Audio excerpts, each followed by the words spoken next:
The rain hammered against the grimy windows of Corvin's diner, like bullets from an angry sky.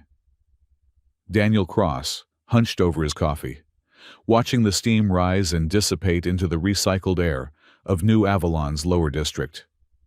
The city never slept, its neon veins pulsing with advertisements for cybernetic enhancements and off-world travel packages that most people here could never afford. Daniel's mechanical hand twitched involuntarily, a reminder of his past life. 3 years since he'd left the military. 3 years since the incident on Kepler Station that cost him his left hand and his faith in the chain of command. Now he fixed civilian shuttles for a living, keeping his head down, avoiding trouble. The prosthetic was top-grade military hardware, capable of crushing steel or performing microsurgery. But these days it mostly just held tools and coffee cups. The diner was packed with the usual crowd at 2 a.m, dock workers coming off the night shift, smugglers making deals in darkened corners, and the occasional alien trader looking lost in the maze of human customs. New Avalon was a melting pot, they said. More like a pressure cooker, Daniel thought, watching a Krellian merchant argue with a human vendor over the price of quantum processors. That's when he saw her. She couldn't have been more than 10 years old, though with aliens, you could never really tell. Her skin was a pale lavender that seemed to shimmer under the harsh fluorescent lights. Thalrin. Daniel recognized immediately. The elongated ears that curved elegantly backward, the 6 fingers on each hand, the large amber eyes that seemed to hold the weight of ancient stars. She wore clothes that were clearly too big for her, probably scavenged or stolen, and she clutched a small bag against her chest like it contained everything she owned in the universe. 3 human teenagers had cornered her near the vending machines. Daniel recognized the type immediately.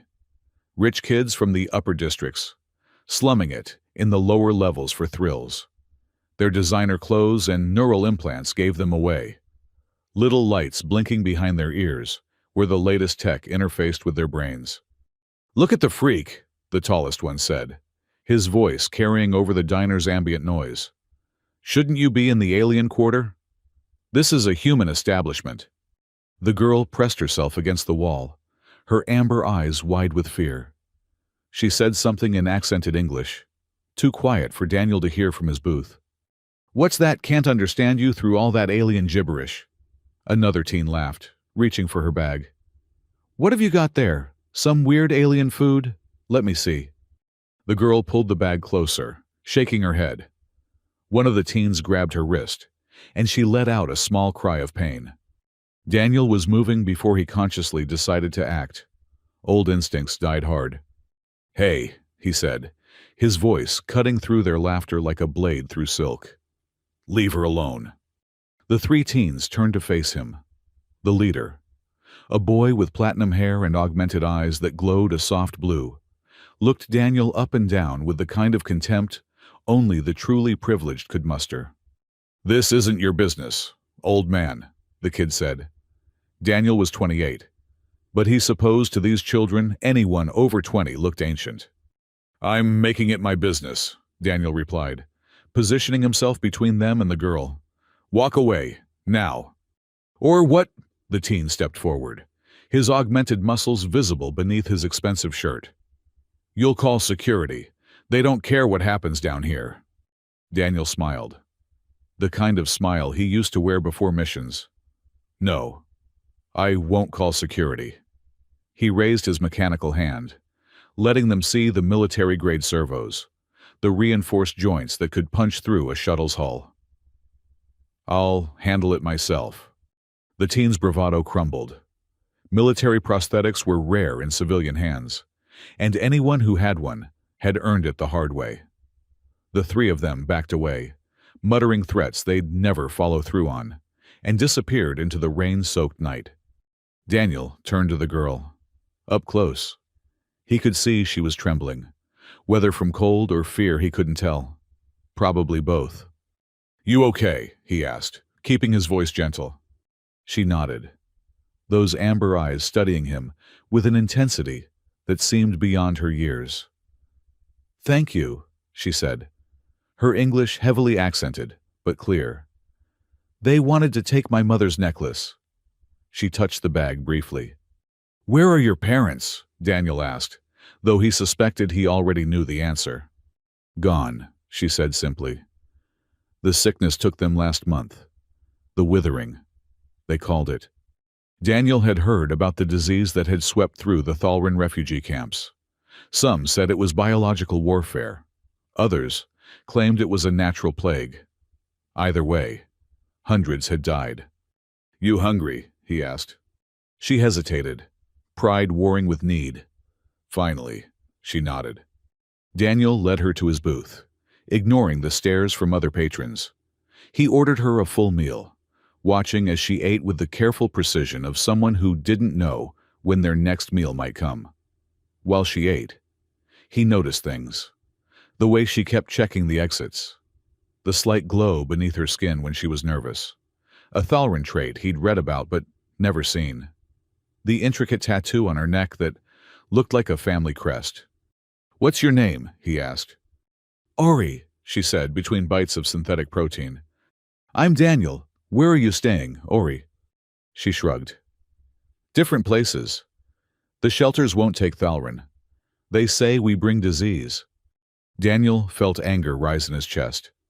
Even in the 22nd century, prejudice found new shapes to take. "There's a vending machine over there," he said, pulling out his credit chip. "Pick whatever you want. My treat." Her eyes widened. "Really? Really? Go on." She practically bounced to the machine, her earlier fear forgotten in the face of this small kindness. Daniel watched her deliberate with the seriousness of someone making a life-changing decision. Finally, she selected a bright blue can of Cosmic Cola, a fizzy drink that was popular among kids of all species. She returned to the table, cradling the can like a treasure. "My father used to buy these for me," she said quietly.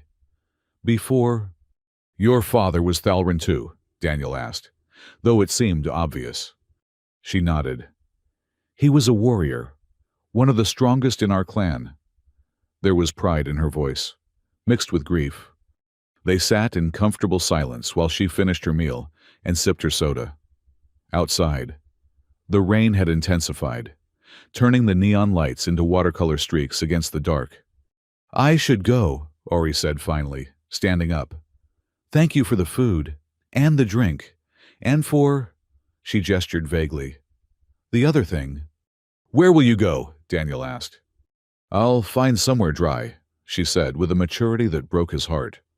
Daniel wrestled with himself. He'd sworn to keep his life simple, complication-free. But looking at this child, alone in a hostile city, he couldn't just let her walk back into the storm. "Look," he said, pulling out a handful of credit chips. "Take these. There's a capsule hotel 3 blocks north. It's not much, but it's clean and safe. They won't ask questions if you pay up front." She stared at the chips like he'd offered her the moon. "I can't. It's too much." "You can and you will," Daniel said firmly. "And here." He pulled out his comm unit, typing quickly. "This is my contact. If you need help, real help, you call me. Understand?" She took the chips and the contact information with shaking hands. For a moment, she just stood there, seeming to struggle with something. Then, in a movement so quick Daniel almost missed it, she hugged him. The contact lasted barely a second before she pulled away, embarrassed. "My people don't usually— We're not supposed to touch outsiders," she said. "But my mother said sometimes rules need to be broken for kindness." Before Daniel could respond, she was gone, disappearing into the rain with her soda clutched against her chest. Daniel sat back down, finishing his cold coffee. He told himself he'd done his good deed. She had money for shelter, food in her belly, and a way to contact him if things got desperate. He'd been more than generous. He could go back to his simple, uncomplicated life. But as he walked home through the rain, he couldn't shake the image of those amber eyes, or the way she'd hugged him like he was the first person to show her kindness in a very long time. His apartment was in a converted industrial complex, all exposed pipes and concrete walls. It wasn't much, but it was his. He collapsed onto his bed, still fully clothed, and stared at the ceiling. Tomorrow he had 3 shuttles to repair. A normal day in his normal life. No alien children. No complications. Sleep came slowly, filled with dreams of lavender skin and amber eyes. He woke to the sound of thunder. No, not thunder. Rhythmic, synchronized, like marching. Daniel rolled out of bed, his military instincts screaming danger. He grabbed the plasma pistol he kept in his nightstand, a weapon he hadn't touched in months. Through his window, he could see the street below. His blood went cold. The street was filled with warriors, Thalrin warriors, to be exact. At least 100 of them, arranged in perfect formation. They wore ceremonial armor that seemed to absorb light, decorated with symbols that hurt to look at directly. Each carried a weapon that looked like a cross between a staff and a rifle, technology that made human weapons look like toys. And they were all staring at his building. Daniel's comm unit buzzed. Unknown caller. Against his better judgment, he answered. "Daniel Cross," a deep voice said in accented English. "You will come with us." "Who is this? What do you want?" "You helped a child of Thalrin. You showed honor to one of our blood. By the ancient laws, this cannot go unrecognized.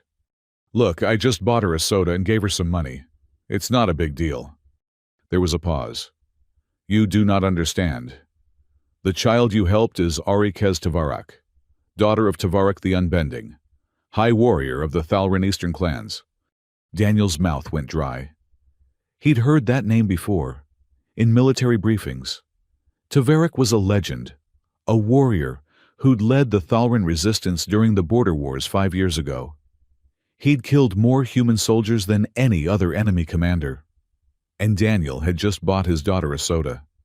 "By our laws," the voice continued, "you are now under the protection of Clan Tavarak. You will come with us to receive the thanks of the High Warrior. Refusal would be inadvisable." Daniel looked out at the 100 warriors again. Each one was probably capable of leveling a city block. His plasma pistol suddenly felt very small in his hand. "Do I have a choice?" he asked. "There is always a choice," the voice said. "But some choices have consequences that echo through generations. We await you." The call ended. Daniel stood there for a moment, processing what had just happened. He'd tried so hard to avoid complications, to live a simple life. And now, because of one act of kindness, he had 100 alien warriors at his door, and apparently the gratitude of one of the most dangerous beings in known space. He thought about running. His military training had taught him a dozen ways to escape from a building under siege. But something stopped him. Maybe it was curiosity. Maybe it was the memory of Ari's hug, brief and desperate. Or maybe it was just the knowledge that you couldn't run from the Thalrin. Not if they really wanted to find you. Daniel got dressed, putting on his best clothes, which weren't very good. He strapped the plasma pistol to his hip, knowing it was useless, but feeling better for having it. Then he walked downstairs and out into the street.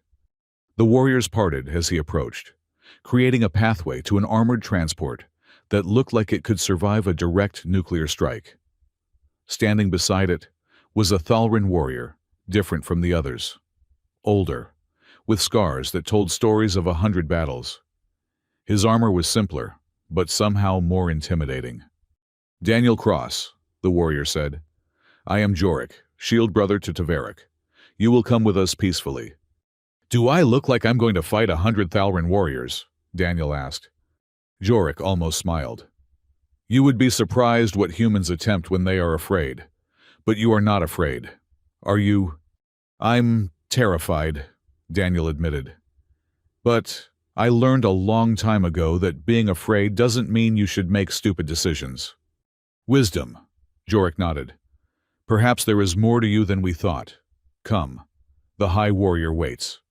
As Daniel climbed into the transport, surrounded by alien warriors, He had one thought, all this because of a soda. The universe, he reflected, had a twisted sense of humor. The transport lifted off, leaving New Avalon's lower district behind. Through the window, Daniel watched the city shrink below him. Somewhere down there, a young Thalran girl was probably waking up in a capsule hotel, safe and dry, having no idea what her simple hug had set in motion. The transport climbed higher, heading toward the Thalran district, a place few humans had ever seen, and fewer had returned from. Daniel's old squad leader had once told him that every action in the universe had consequences, ripples that spread out in ways you could never predict. He'd thought it was philosophical nonsense at the time. Now, surrounded by alien warriors because he'd bought a child a drink, he was beginning to understand what the old soldier had meant. The transport banked sharply, heading toward a structure that looked like a cross between a fortress and a work of art.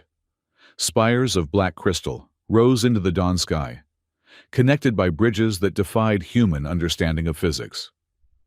This was the heart of Thalran power on Vera, a place where their ancient culture met the harsh realities of interstellar politics. "Tell me about Ori," Daniel said to Jorik. "Is she safe?" The warrior regarded him with those unsettling amber eyes. "She is now, thanks to you. She had been missing for 3 days. Her father was distraught. She said her parents were dead, that they died from the withering." Jorik's expression darkened. "Her mother died." "Yes, a tragedy that has marked our clan with sorrow. But Tverik lives. The child fled after her mother's death, unable to bear her grief. We have been searching for her. And now you found her." "No," Jorik corrected. "You found her. And more importantly, you helped her when you had no obligation to do so. This is why you are here." The transport began its descent toward a landing platform where more warriors waited. Daniel could see a figure standing apart from the others, taller, more imposing. Even from a distance, he radiated authority. "That's him, isn't it?" Daniel asked. "Tverik." "Yes. A word of advice. Human. Be honest with him. He values truth above all else, even when that truth is unpleasant. And remember, you are under his protection now. No harm will come to you here." Daniel wasn't entirely reassured, but he nodded. The transport touched down with barely a whisper. The doors opened, and Daniel stepped out into the cool morning air. The platform was at least 500 meters above the city, offering a view that was both beautiful and vertigo-inducing. Tverik approached. Up close, he was even more impressive. Nearly 8 feet tall, with the kind of presence that made the air itself seem to defer to him. His armor bore the scars of countless battles, and his eyes held the weight of command. But there was something else there too, something Daniel recognized from his own mirror, the look of a father who had lost too much. "Daniel Cross," Tverik said, his voice like distant thunder. "You saved my daughter." "I bought her a meal and a soda," Daniel said. "Anyone would have done the same." "No," Tverik said simply. "They would not.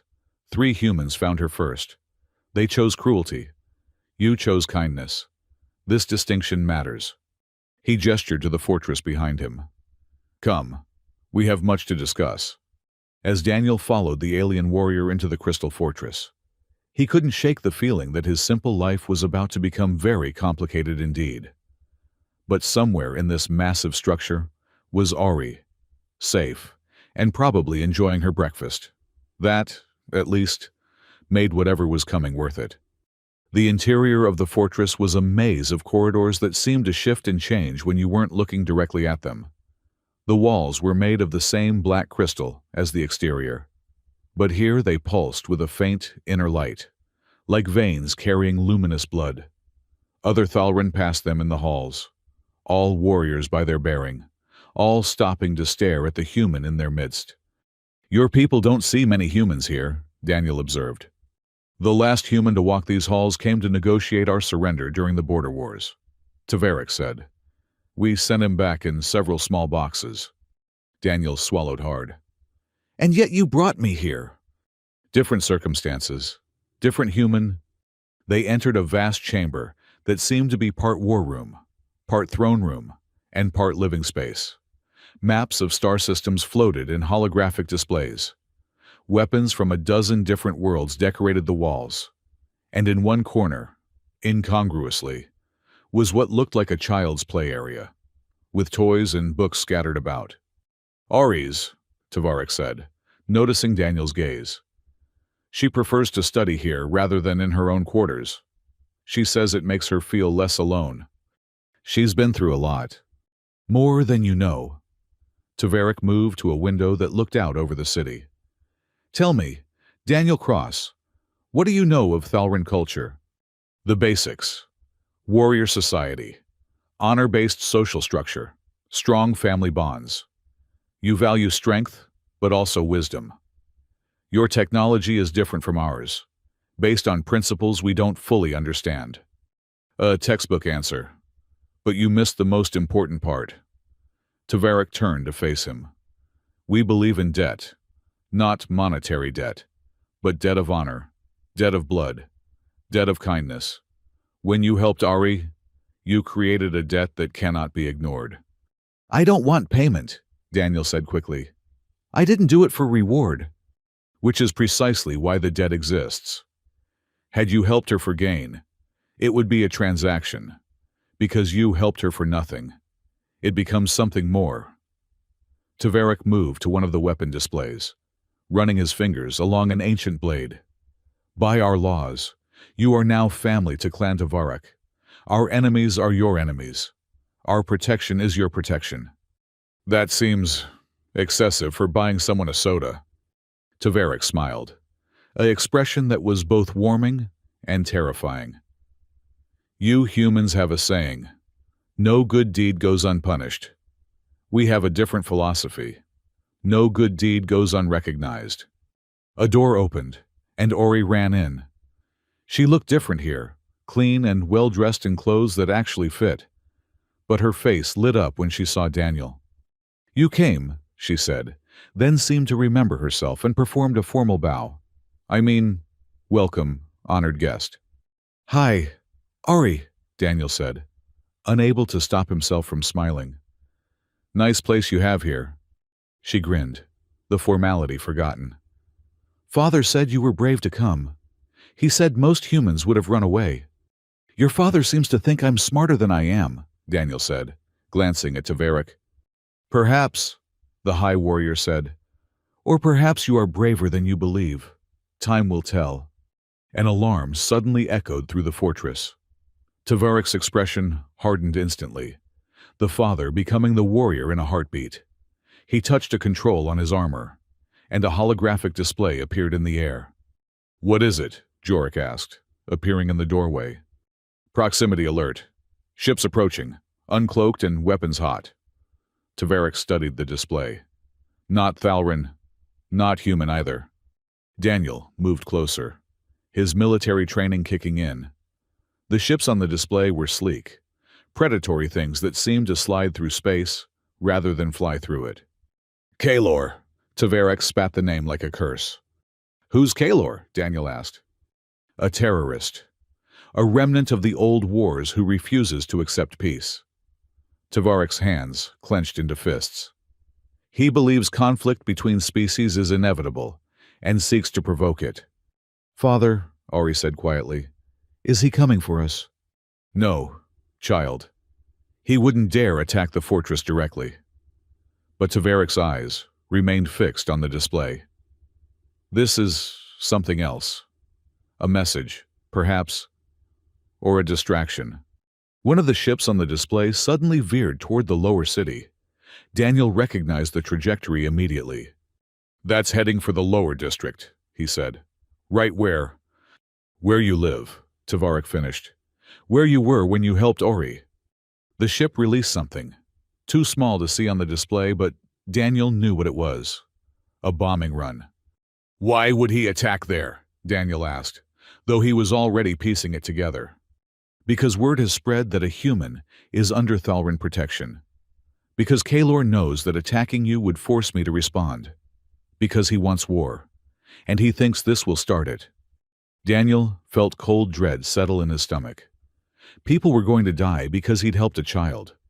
The no good deed goes unpunished, saying suddenly felt very literal. "We have to stop him," Daniel said. Tevarak looked at him with something like respect. Those are innocent people down there. Human and alien both. I won't let them die because some lunatic wants to start a war."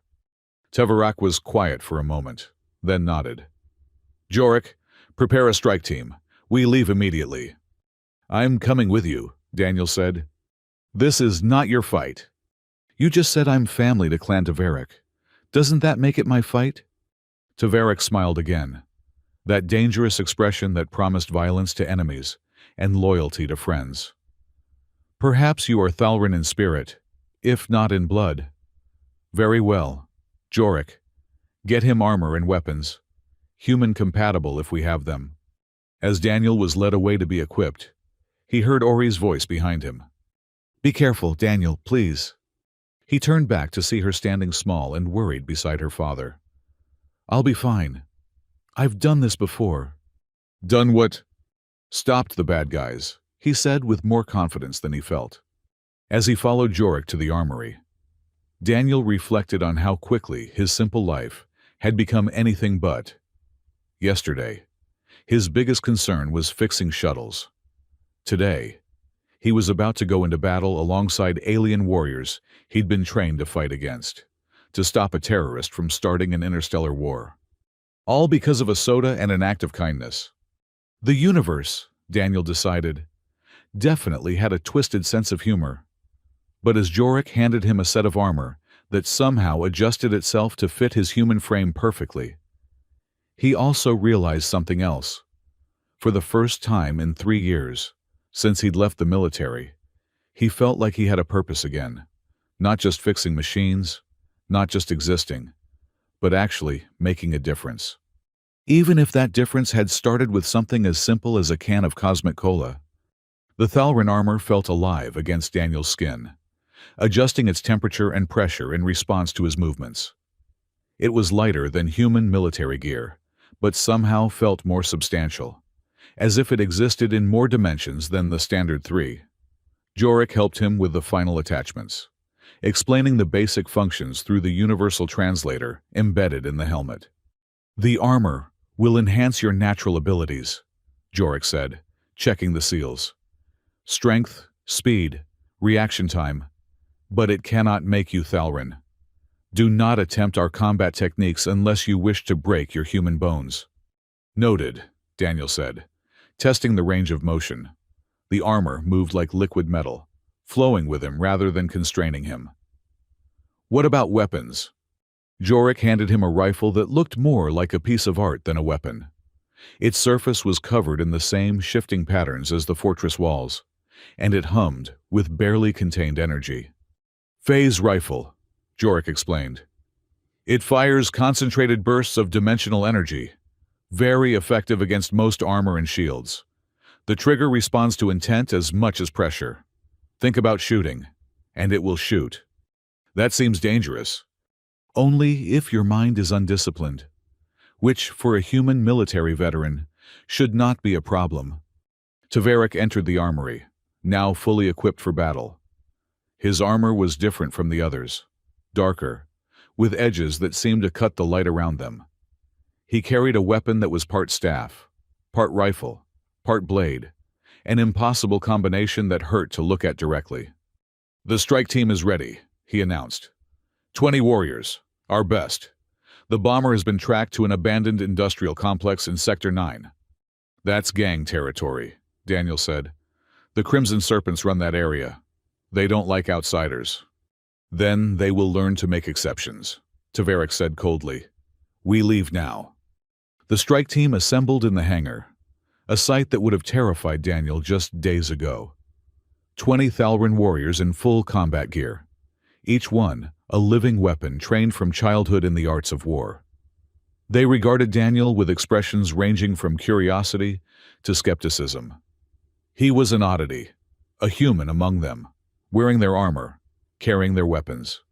"Brothers and sisters," Tavarik addressed them, his voice carrying absolute authority. "This human is under our protection. He stands with us as family. Any who question this question me." No one questioned. They boarded 2 assault transports, sleek vehicles that looked like predatory birds.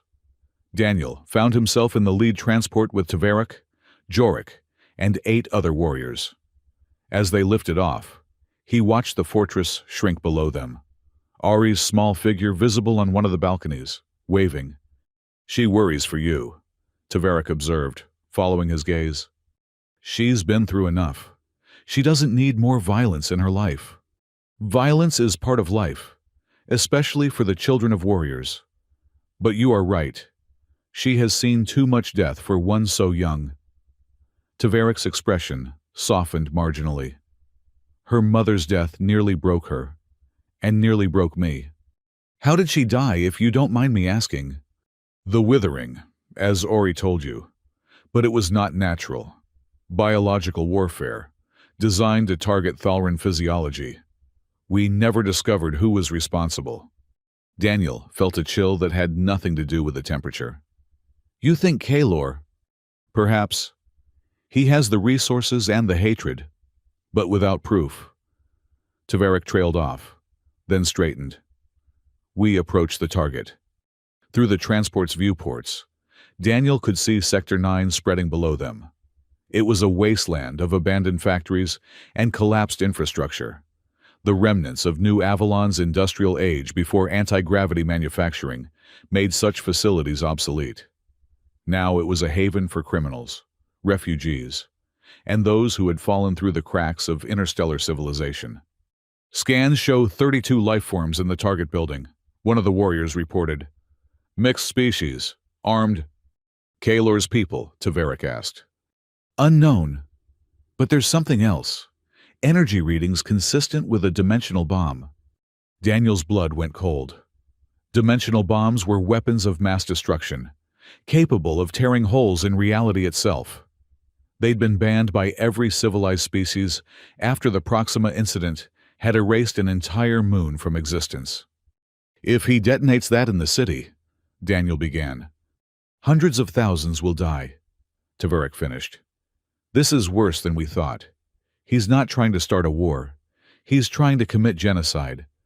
The transports landed hard, disgorging their warriors in seconds. Daniel followed, his enhanced reflexes helping him keep pace with the Thalran. The abandoned factory loomed before them, a rusted monument to industrial decay. But Daniel's military experience told him it was also a perfect defensive position. Multiple entry points, plenty of cover, and probably rigged with traps. "Motion sensors detect movement throughout the structure," a warrior reported. "They know we're here." "Good," Tavarik said. "I want them to know death has come for them." He turned to his warriors. 3 teams. Jorik, take the north entrance. Korvac, the south. I'll take the main entrance. Daniel, you're with me." "You sure that's wise?" Daniel asked. "I'm not exactly trained in Thalran tactics."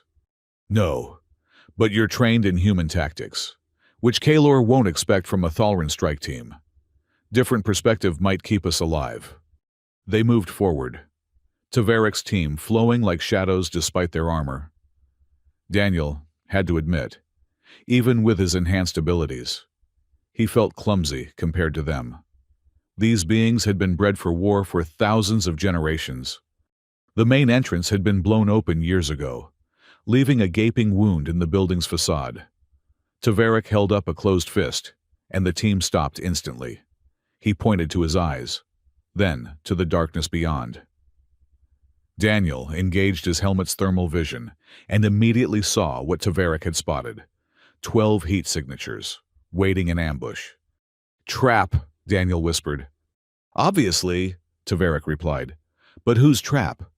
Before Daniel could ask what he meant, Tavarik strode forward into the kill zone. The ambushers opened fire immediately, energy bolts and projectiles filling the air.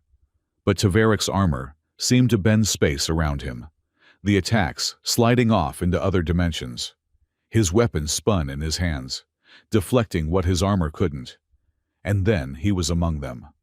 Daniel had seen combat before, had fought in 3 different campaigns, but he'd never seen anything like Taveric in battle.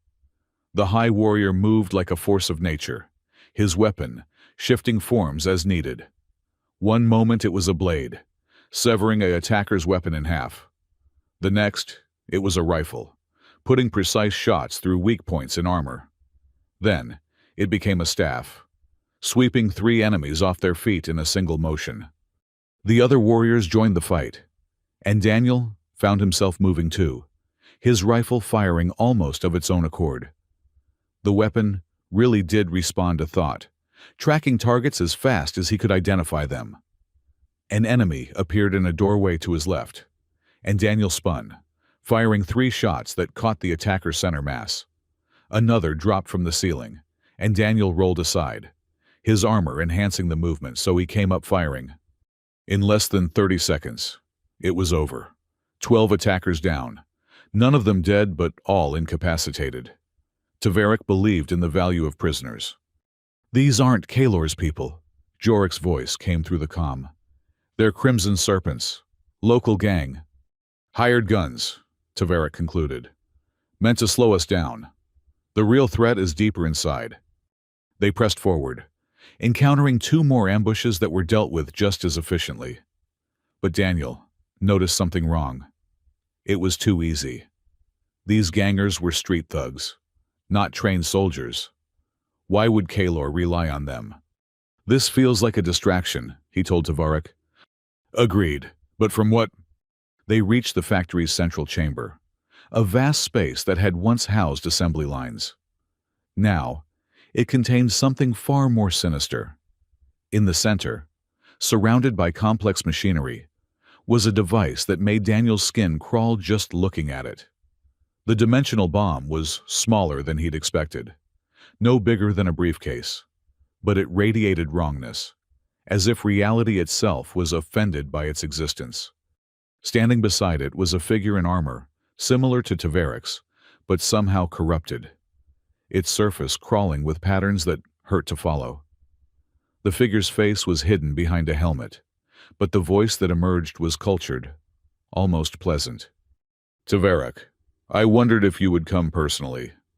"Kalor," Taveric's voice was ice. "You've gone too far this time. Dimensional weapons. Even you must see the madness in this." "Madness." Kalor laughed, a sound like breaking glass. "Is it madness to prevent a greater catastrophe? The humans will never coexist with us. They fear us, and fear leads to violence. Better to strike first, to show them the cost of their xenophobia." "By killing innocents, by starting the very war you claim to prevent?" "There are no innocents in war, brother." The word hung in the air like a physical blow. Daniel saw Taveric stiffen, his weapon rising slightly. "You have no right to call me that," Taveric said. "You lost that right when you betrayed our people." "I betrayed nothing." Kalor's pleasant tone vanished, replaced by rage. "I remained true to our warrior heritage, while you prostituted yourself to the humans' peace. You let them kill our sister, and still, you seek accommodation with them." Sister Daniel filed that information away, another piece of a puzzle he was only beginning to understand. "The humans didn't kill Vera," Taveric said. "She died in battle, with honor." "She died because you refused to send reinforcements, too concerned with your precious ceasefire negotiations." Kalor began circling, his movements predatory. "And now you protect one of them. Have you no shame?" "This human saved my daughter. He showed more honor in that single act than you have in years of terrorism." "Your daughter," Kalor spat. "The half-breed child who shouldn't exist." Half-breed Daniel looked at Taveric, but the High Warrior's attention was entirely on Kalor. "Choose your next words carefully," Taveric warned, his weapon shifting to its blade form. "Or what you'll kill me." "Your own blood," Kalor laughed again. "You've grown soft, Taveric. The brother I knew would have already struck." "The brother you knew died when you planted the bomb that killed our father." The revelation hit Daniel like a physical blow. Kaylor was Taverek's brother. This wasn't just about ideology or war. This was family. Father was weak, Kaylor said. He would have surrendered to the humans, given up everything our ancestors fought for. He would have made peace, real peace, not just the absence of war. There is no peace between predator and prey, only temporary truces. Kaylor's hand moved to the dimensional bomb's control panel. And I will prove it. When this detonates, the humans will blame all Thalrin. They'll demand vengeance, and you'll have no choice but to fight. The bomb won't detonate, Taverak said calmly. Oh, and why is that? Because you're not Kaylor. The figure froze. What? Kaylor is many things. A terrorist, a murderer, a traitor. But he's also a warrior. He would never hide behind a hologram while others fought for him. The figure flickered, its form wavering like heat shimmer. Then it dissolved, revealing a projection device. Clever. Kaylor's voice came from speakers around the room. But not clever enough. The bomb is real, and it will detonate in 10 minutes. Unless, of course, you'd like to trade for it. Trade what? The human. Give me Daniel Cross, and I'll disable the bomb. Daniel stepped forward. Why me? Because you're a symbol, Mr. Cross. A human under Thalrin protection. Your death, killed by those who claim to shelter you, would destroy any hope of alliance between our species. Taverek would be dishonored. His clan would fall, and the hardliners on both sides would have their war. You're insane, Daniel said. Look around you. Look at the history of both our species. When has diversity ever led to anything but conflict? The strong consume the weak. It's the way of the universe. No, Daniel said firmly. It's the way of cowards who are too afraid to try for something better. Pretty words from a soldier who's killed his share of aliens. Yes, I've killed in war, following orders, and it nearly destroyed me. But I also saved a child. Not a human child or an alien child. Just a child who needed help. That's what matters. Touching, Taverek. You have 8 minutes. The human for the bomb. Choose. Taverek looked at Daniel, and for a moment, Daniel thought he might actually be considering it. Then the High Warrior smiled that dangerous smile. I choose option 3, Taverek said. He touched his armor and spoke in rapid Thalrin. Daniel's translator couldn't keep up, but he understood when 20 more warriors materialized from thin air, their active camouflage dropping. You didn't think I'd walk into your trap with only one team, did you? Brother, Taverek continued. My warriors have been in position for the last 5 minutes. We've found your real location. The basement. Sublevel 3. You're trapped. There was silence for a moment. Then Kaylor laughed. Well played. But you still can't disable the bomb in time. I can't, Taverek agreed. But he can. He nodded to Daniel. Daniel blinked. What, I don't know anything about dimensional bombs. No, but you're a military engineer. And more importantly, you're human. The bomb is based on stolen human technology, modified with Thalrin enhancements. You're the only one here who might understand both aspects. Daniel moved to the bomb, his mind racing. 7 minutes. He studied the device, letting his enhanced vision pick out details. Taverek was right. The core was human tech, probably stolen from a military research facility. But the modifications were alien, using principles he barely understood. I need tools, he said. Jorik handed him a kit from his belt. The tools were Thalrin, but Daniel's armor translated their functions directly to his brain. He began working, his mechanical hands steady despite the pressure. 6 minutes, Kaylor announced. 5. Daniel blocked out the voice, focusing on the bomb. There, a weakness in the integration between human and Thalrin tech. The two systems weren't perfectly synchronized. If he could disrupt that connection. 4 minutes. His hands moved faster, rerouting power flows, isolating subsystems, Sweat ran down his face despite the armor's climate control. 3 minutes. You're going to fail, human. You're all going to die. Shut up, Daniel muttered, pulling a critical component free. The bomb's hum changed pitch, rising ominously. 2 minutes. What did you do? You've accelerated the countdown. Daniel ignored him, working frantically. The component he'd removed was the key. He was sure of it.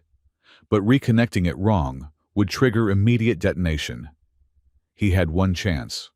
1 minute. Goodbye, brother. Goodbye, human fool. Daniel made his choice and reconnected the component with a twist that reversed its polarity. The bomb's hum peaked, then died. The device went dark. For a moment, nobody moved. Then Tavarik placed a hand on Daniel's shoulder. Well done. Is it safe? Jorik asked. Daniel studied the device. It's dead, completely inert, but we should still. An explosion rocked the building. Not the dimensional bomb, but conventional explosives from below. Kaelor was destroying evidence.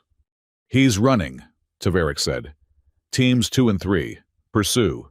Team 1, evacuate the bomb. We're not taking any chances. As warriors rushed to carry out orders, Tavarik turned to Daniel. You saved many lives today. It's what I do, Daniel said, suddenly exhausted. Fix things. You did more than that. You stood with us, fought with us. Few humans would have done the same. Few humans get the chance to be adopted by a clan of alien warriors. Tavarik almost smiled. True.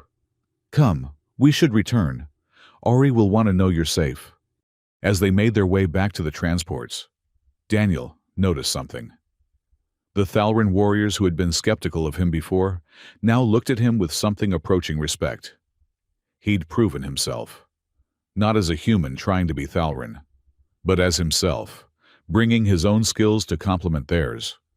Did your teams catch Kaelor? Daniel asked as they boarded. No. Tavarik's expression darkened. He escaped. He always does. But we've hurt him today. Stopped his plan. Destroyed his resources. It will be some time before he can threaten anyone again. He'll be back, though. Yes. He always comes back. It's the curse of family. Mr. Cross. You can defeat an enemy, but a brother. Tavarik trailed off. The transport lifted off, leaving the ruined factory behind. Through the viewport, Daniel could see emergency vehicles arriving, human and alien crews working together to secure the scene. No dimensional explosion, no mass casualties, just another day in New Avalon. What happens now? Daniel asked. Now we have a problem. Tavarik pulled up a holographic display. The Galactic Council has been informed of today's events.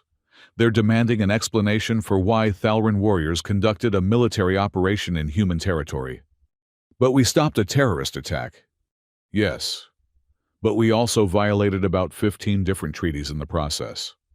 And there are those on the Council who will use this as evidence that the Thalran can't be trusted. Daniel felt the weight of responsibility settling on his shoulders. His simple act of kindness had spiraled into an interstellar incident. There's going to be a hearing, Tavarik continued. Both our peoples will need to answer for today's actions. And you, Daniel Cross, will be at the center of it. Me why? Because you're the bridge. A human who fought with Thalran, who earned our protection and proved worthy of it. The Council will want to understand how that happened. Daniel slumped in his seat. His simple life was definitely over. As they approached the fortress, Daniel saw Ori waiting on the landing platform, despite the efforts of guards to keep her inside. The moment the transport touched down, she ran forward, throwing herself at her father first, then, surprisingly, at Daniel. You're okay, she said, her arms wrapped around his armored waist. Both of you are okay. We're fine, little one, Tavarik said gently. The danger has passed. No, it hasn't, she said, pulling back to look at them both with those two wise amber eyes. It's just beginning, isn't it? Daniel met Tavarik's gaze over her head.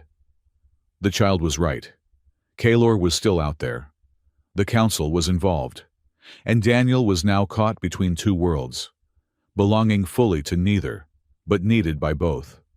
Yes, Taverick admitted, but we'll face it together, as family. As family, Daniel agreed, and was surprised to find he meant it. Later that evening, as Daniel stood on a balcony overlooking the city, still wearing the Thalrin armor that now felt like a second skin, he thought about the strange path that had brought him here. A burned-out soldier buying a soda for a scared child, and now he was embroiled in interstellar politics and family feuds that spanned generations. Jorik joined him, carrying 2 cups of something that smelled like coffee but looked like liquid starlight. "Thalrin brew," the warrior said, handing him a cup. "Helps with the combat fatigue." Daniel took a sip and nearly choked. It was like drinking lightning. "Gets easier," Jorik said with what might have been amusement. "Like everything here." "Does it get easier?" "No," Jorik admitted. "But you get stronger. That's what matters." They stood in comfortable silence, watching the city lights below. Somewhere out there, Kaelor was planning his next move. Somewhere else, council members were debating the day's events. And somewhere in the fortress behind them, a little girl was probably doing homework, safe and protected, at least for now. "Can I ask you something?" Daniel said. "Why did Taverick really bring me into this? He could have just thanked me and sent me on my way." Jorik was quiet for a long moment. "You know Ori is half human." Daniel nodded. "Kaelor mentioned it. Half-breed. He called her. Her mother was human, a diplomat who came to negotiate peace. She and Taverick fell in love. Despite everything, their union was controversial. I can imagine." When she died, Taverick closed himself off, became the warrior everyone expected him to be. Cold, efficient, ruthless when needed. But then you helped Ori, asked for nothing in return.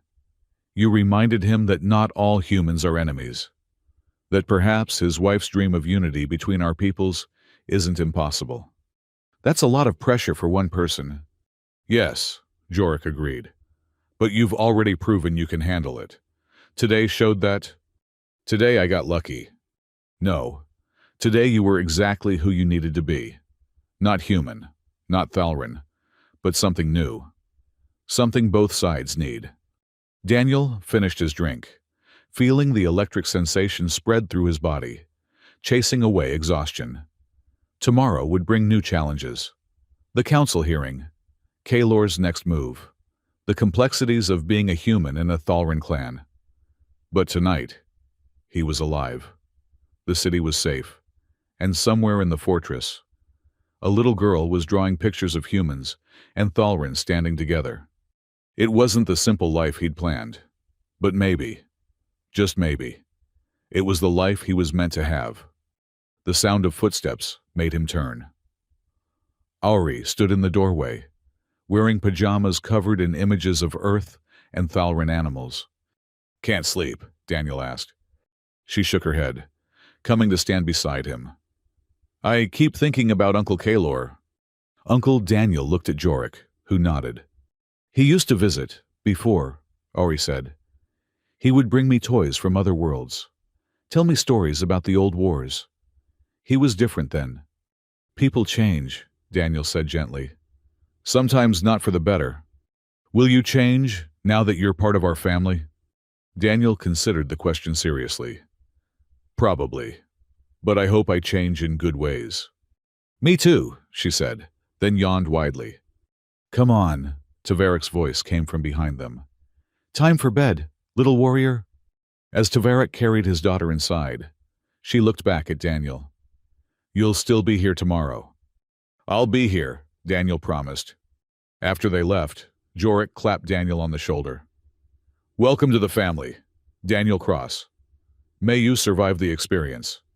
As Daniel watched the stars appear above New Avalon, he thought about families, the one he'd lost to war, the one he'd run from in the military, and now this strange new one he'd stumbled into. It was complicated, dangerous, and probably going to get him killed. But for the first time in years, he felt like he belonged somewhere, and that, he decided, was worth any risk. The Galactic Council chambers were designed to intimidate. A vast, spherical room with representatives from 43 species, arranged in tiers, all looking down at whoever stood in the center. Daniel had faced enemy fire, survived bombing runs, and just yesterday had defused a dimensional bomb. But standing in that circle, feeling the weight of all those alien eyes on him, he felt like a child called before the principal. Tverak stood beside him, imposing in his ceremonial armor. On Daniel's other side stood Sarah Lynn, the human diplomat who'd been assigned to represent Earth's interests. She was a small woman with sharp eyes and an expression that suggested she'd rather be anywhere else. "This is a disaster," Sarah had told him before the hearing. "The Thalren conducting military operations in human territory, without authorization. The hardliners are calling it an act of war." "They stopped a terrorist attack," Daniel had protested. "With unauthorized force, in violation of 12 different treaties, and you, a human civilian, participated while wearing Thalren military equipment. Do you have any idea how that looks?" Now, standing before the council, Daniel was beginning to understand exactly how it looked. "The council recognizes Speaker Zethra of the Calarian Confederation," a synthetic voice announced. A being that looked like a crystalline spider descended from its tier, its multifaceted eyes reflecting the room in thousands of fragments. When it spoke, its voice sounded like wind chimes in a hurricane. "The facts are clear," Zethra began. "The Thalren violated sovereign territory. They deployed military assets without consultation. They armed a human civilian with restricted technology. These are acts of aggression that cannot be ignored. The Thalren sought to prevent mass casualties," Tverak responded, his voice carrying across the chamber. "We had intelligence of an imminent attack." "Intelligence you did not share with proper authorities," Zethra countered. "Intelligence that conveniently justified your unilateral action." "There was no time." "There is always time for proper procedure," another voice interrupted. Counselor Marcus Webb, the human representative, stood from his tier. Daniel recognized him from news feeds, a career politician who'd built his reputation on being tough on aliens. The Thalren have shown once again that they cannot be trusted to respect boundaries. "With respect, Counselor," Daniel said, surprising himself by speaking up. "The Thalren saved human lives yesterday. Hundreds of thousands of them." Webb's gaze turned to him, cold and dismissive. "And you are?" "Daniel Cross, the human civilian you mentioned." "Ah, yes, the traitor who fights alongside aliens against his own kind." "I fought alongside allies against terrorists," Daniel corrected. "The distinction matters. Does it you wear their armor? You carry their weapons. You've been, what is the term, adopted into their clan. Tell me, Mr. Cross, where do your loyalties lie?" It was a trap question, and Daniel knew it. Any answer would be used against him or the Thalren. But before he could respond, a new voice echoed through the chamber. "Perhaps the better question is where your loyalties lie, Counselor Webb." Everyone turned to see a figure entering the chamber, unauthorized and uninvited. It was Kalor, but not as Daniel had expected. He wore no armor, carried no weapons. Instead, he was dressed in simple robes, looking almost monastic. Security forces immediately moved to intercept him, but he raised his hands peacefully. "I come under the ancient right of testimony," Kalor announced. "I have information relevant to these proceedings." "You're a wanted terrorist," Webb sputtered. "You have no rights here." "Actually," Zethra interjected, "the right of testimony predates the current council structure. It cannot be denied, regardless of the speaker's legal status." Tverak's hand had moved to his weapon, but Daniel noticed he hadn't drawn it. There was confusion in the High Warrior's stance, uncertainty. "Speak then," the council's synthetic voice commanded. "But know that you will be detained afterward." "Acceptable," Kalor said, moving to stand in the center circle. He looked at Daniel with an expression that might have been respect. This human speaks truth. He fought against terrorists. But the question you should be asking is, who funded those terrorists? The chamber erupted in murmurs. Webb's face had gone pale. I have evidence, Kaylor continued, producing a data crystal. Financial records, communication logs, shipping manifests. For the past 3 years, someone on this council has been funding extremist groups on both sides, human supremacists and Thalran separatists alike.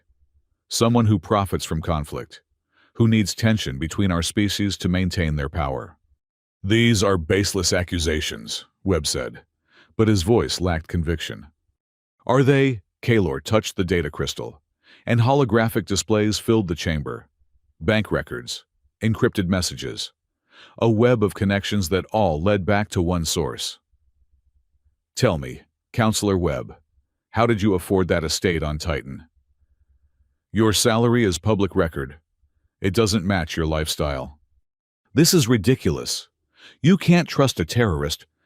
The data can be verified, Zethra said, its crystalline form pulsing with different colors as it processed the information. These are genuine records from the Central Banking Authority. Daniel watched Webb's composure crumble. The man looked around the chamber, searching for allies, finding none. You don't understand, Webb said desperately. The Thalran are a threat. They're stronger than us, faster, more advanced in some technologies. If we don't keep them contained. You mean if you don't keep us at each other's throats? Taveric interrupted. You've been playing both sides, inciting violence to justify your policies. And you've been helping him, Daniel said to Kaylor, the pieces falling into place. That's why your attacks always seem designed to provoke, rather than destroy. You were working together. Kaylor laughed bitterly. Working together, no. Webb thought he was using me, feeding me information, resources, targets that would advance his agenda. He never realized I was using him right back. For what purpose? Taveric demanded. To expose the real enemy. Not humans, not Thalran, but those who profit from our division. Kaylor turned to face his brother. I've done terrible things, Taveric. Unforgivable things. But everything I did was to bring us to this moment, to this revelation. You killed our father, Taveric said, his voice barely controlled. No, Kaylor said softly. Webb did. The bomb I was supposed to plant was a fake, meant to be discovered, meant to escalate tensions. Webb replaced it with a real one without telling me. When I learned the truth, I began planning this, gathering evidence, preparing to expose him. The chamber was silent except for the sound of security forces moving to surround Webb. The counselor made one last desperate attempt. You need me, he said. The human faction on the council needs strong leadership. Without me, without you, we might actually achieve peace, Sarah Lynn said, stepping forward. Counselor Marcus Webb, by the authority vested in me by the Earth Coalition, you are under arrest for treason, terrorism, and crimes against sentience. As Webb was led away, still protesting, Kaylor turned to Taveric. I don't ask for forgiveness. I know I've gone too far down this path for redemption, but know that everything I did for our people, for all our peoples. You could have trusted me, Taveric said. We could have fought this together. Could we? You were the diplomat, the peacemaker. I had to be the monster, the threat that would bring hidden enemies into the light. Kaylor looked at Daniel. But I didn't count on him, a human who would risk everything for a Thalran child. You changed the game. Daniel Cross. I just bought her a soda, Daniel said, feeling the weight of everything that had spiraled from that simple act. Sometimes the smallest acts have the largest consequences, Kaylor replied. Then, to the security forces, I'm ready to go. As they led him away, he stopped one last time. Take care of Ori, brother. She's the future we're fighting for. After Kaylor was gone, the council deliberated for 3 hours. Daniel, Tverik, and Sarah waited in an anteroom, the silence heavy between them. "Did you know," Daniel finally asked Tverik, "about Kaylor's real plan?" "No. I thought he'd truly fall into extremism." "Perhaps that's what he needed me to think." Tverik's expression was troubled. "He sacrificed everything, became a monster in everyone's eyes, to expose a greater threat." "The road to hell," Sarah muttered. What? "An old Earth saying. The road to hell is paved with good intentions." She looked at them both. "The question now is what happens next. Webb's exposure will cause chaos in the human faction. There are those who shared his views, even if they didn't know about his methods. And Kaylor's arrest will embolden Thalran extremists who saw him as a hero," Tverik added. "This revelation could make things worse before they get better." The door opened, and they were summoned back to the chamber. Zethra spoke for the council. "After careful deliberation, the council has reached a decision. The Thalran intervention, while technically illegal, prevented a catastrophic attack. No sanctions will be imposed. However, to prevent future incidents, we are implementing a new initiative." Daniel didn't like the sound of that. "A joint task force," Zethra continued. "Human and Thalran, working together to combat extremism on both sides. This force will have authority to operate across territorial boundaries, with proper oversight." "And who would lead this force?" Tverik asked. "You would, High Warrior, along with a human counterpart." The crystalline being turned its attention to Daniel. "You, Mr. Cross." "Me," Daniel's voice cracked. "I'm not qualified." "You are uniquely qualified," Zethra interrupted. "You have military experience, technical expertise, and most importantly, you have proven capable of bridging the gap between species." The vote was unanimous. Daniel looked at Tverik, who seemed equally surprised. Then at Sarah, who was actually smiling. "It's a good solution," she said. "You're not politically aligned with any faction. You have credibility with both sides. And after today, you're famous. The human who stood with the Thalran, who helped expose corruption at the highest levels." "I don't want to be famous," Daniel protested. "Too late for that," Tverik said with what might have been humor. "Accept your fate, Daniel Cross. The universe has chosen you for this role." 3 days later, Daniel stood in a new office in the Joint Task Force headquarters, a facility built in neutral territory between human and Thalran sectors. Through the window, he could see members of both species working together, some awkwardly, some with growing comfort. Ari burst through the door, followed by a harried-looking Jorik. "She insisted on seeing the new office," Jorik explained. "It's smaller than Father's," Ari observed critically. "But the view is better." "I'll take it," Daniel said, ruffling her hair. She'd been staying at the facility while Tverik handled the political fallout from recent events. Despite everything, she seemed happier, more at ease. "Are you really going to catch all the bad guys?" she asked. "We're going to try." "Even Uncle Kaylor?" Daniel hesitated. Kaylor was in custody, awaiting trial. His fate was uncertain.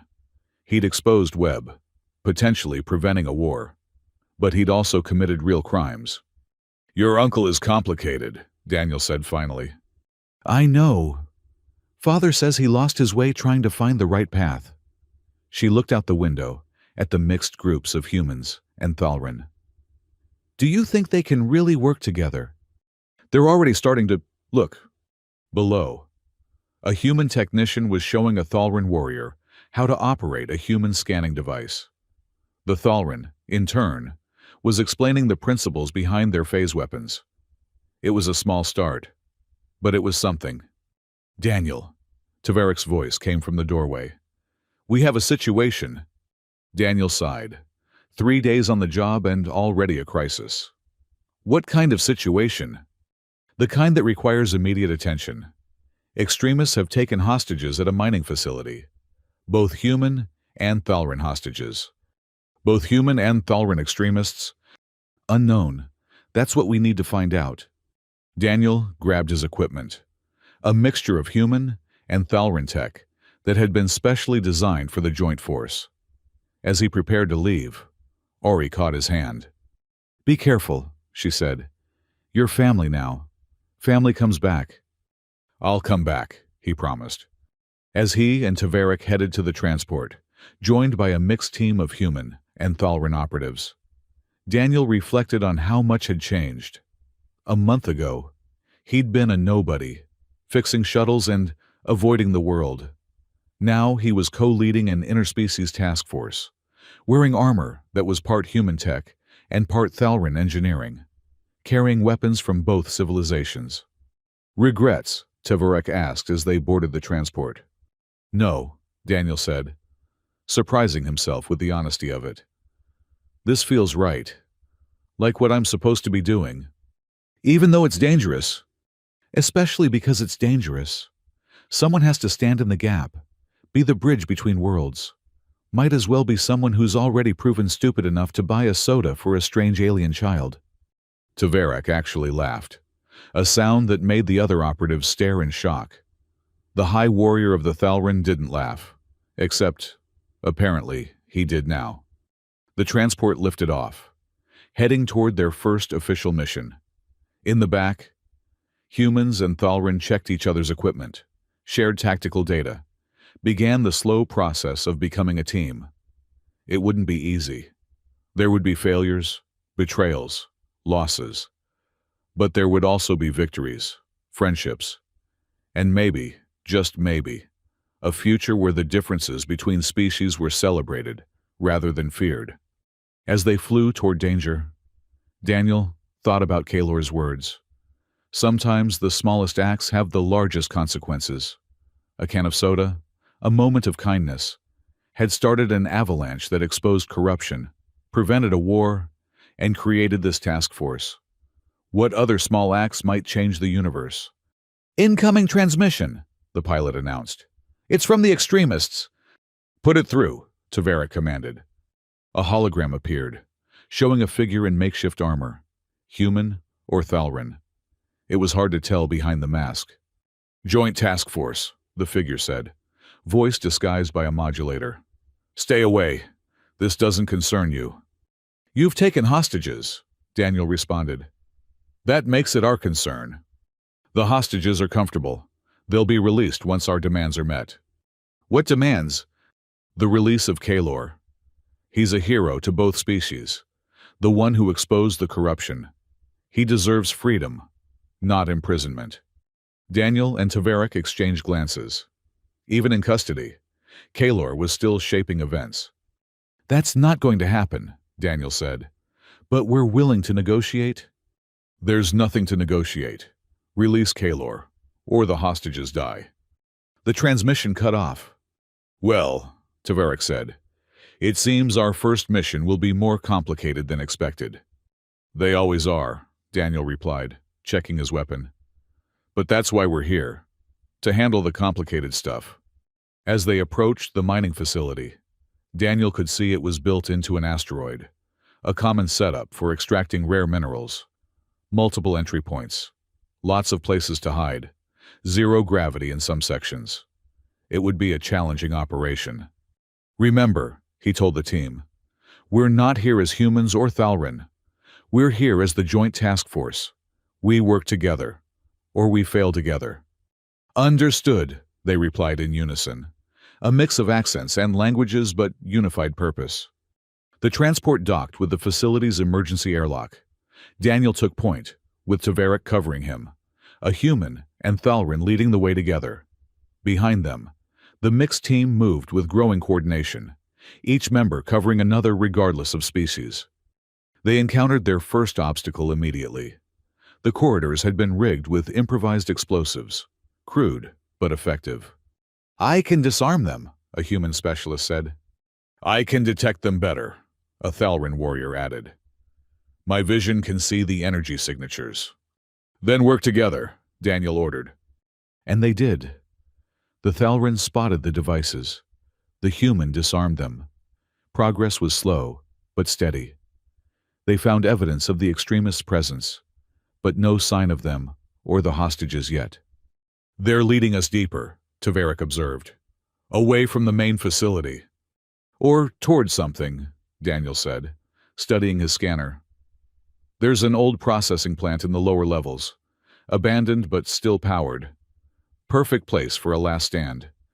They pressed on, the team growing more cohesive with each obstacle overcome. Daniel began to see what this could become. Not just a task force, but a symbol of cooperation. They reached the processing plant to find it transformed into a fortress. The extremists had prepared well, using mining equipment to create barriers and defensive positions. In the center, Daniel could see the hostages, a mixed group of humans and Thalren, all looking terrified. "Surrender!" Daniel called out. "You're outnumbered and outgunned." "Are we?" the lead extremist replied, stepping into view. The mask came off, revealing a young human woman, barely out of her teens. "We have something you don't. Conviction." "And we have something you don't," Tavoric responded. "A future that doesn't involve spending your life in prison." "Prison," she laughed. "We're already in prison. All of us. Trapped by fear, by hatred, by those who profit from keeping us apart. Kaylor saw that. He tried to free us." "Kaylor is a terrorist," Daniel said. "Kaylor is a revolutionary, and revolutions require sacrifice." She raised a detonator. "The entire facility is rigged. You can't stop all the bombs. Either Kaylor goes free, or everyone dies here." Daniel felt the tension in his team. This was the moment that would define them. He made a decision. "Ren," he called to the young Thalren warrior who'd become his unofficial partner. "Remember that trick you showed me with the phase rifles?" Ren caught on immediately. "The dimensional skip." Exactly. They moved in perfect synchronization, Daniel providing covering fire while Ren activated his rifle's special function. The weapon didn't fire a projectile, but created a small dimensional rift that transported Ren instantly across the room, behind the extremist leader. She spun, but too late. Ren had the detonator, and Daniel had her covered. "It's over," Daniel said. But the woman smiled. "Is it?" The lights went out. Emergency power kicked in a second later, bathing everything in red. In that moment of darkness, everything changed.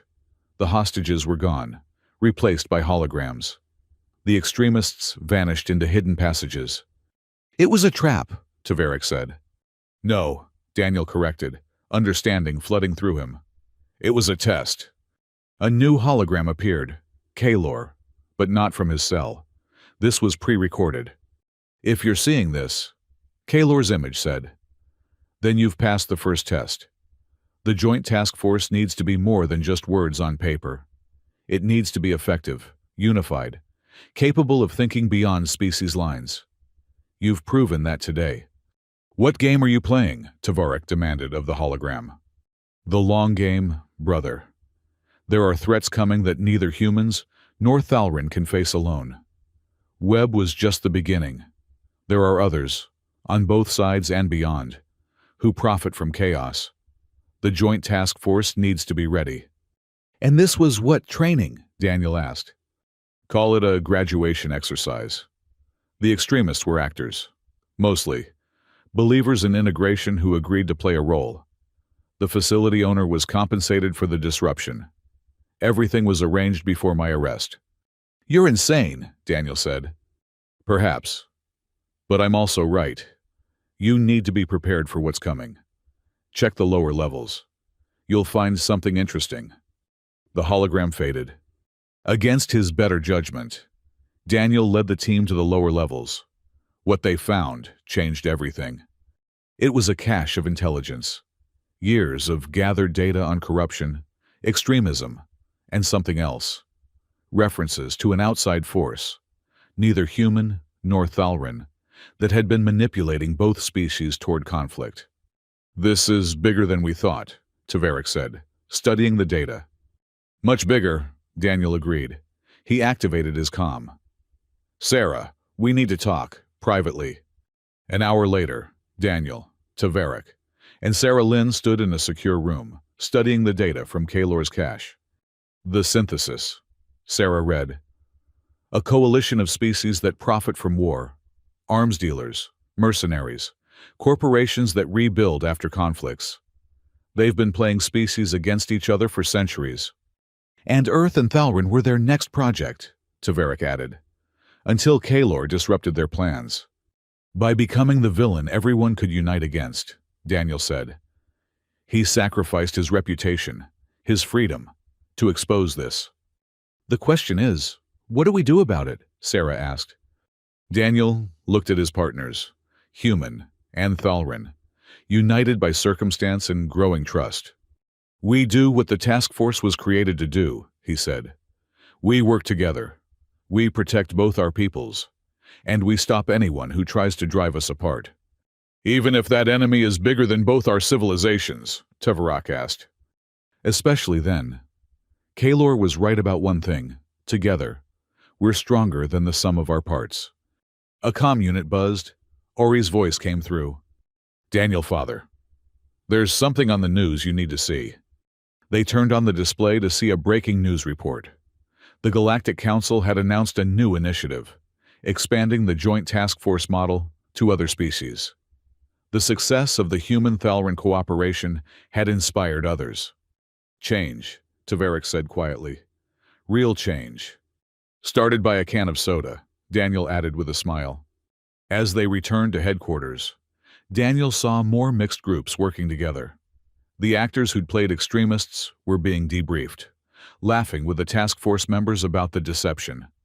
Even in trickery, bonds were being formed. Ori ran up to them, her face bright with excitement. Did you catch the bad guys? In a way, Daniel said. We caught something more important. Understanding. She rolled her eyes. Adults make everything complicated. Yes, Taveric agreed, lifting his daughter. We do, but sometimes complicated is necessary. As the sun set over the facility, casting long shadows across the landing pads where human and Thalrin vessels sat side by side, Daniel thought about the future. There would be challenges, real extremists who weren't actors, the mysterious synthesis to investigate, and the daily struggles of making integration work. But there would also be moments like this. A Thalrin father, holding his half-human daughter.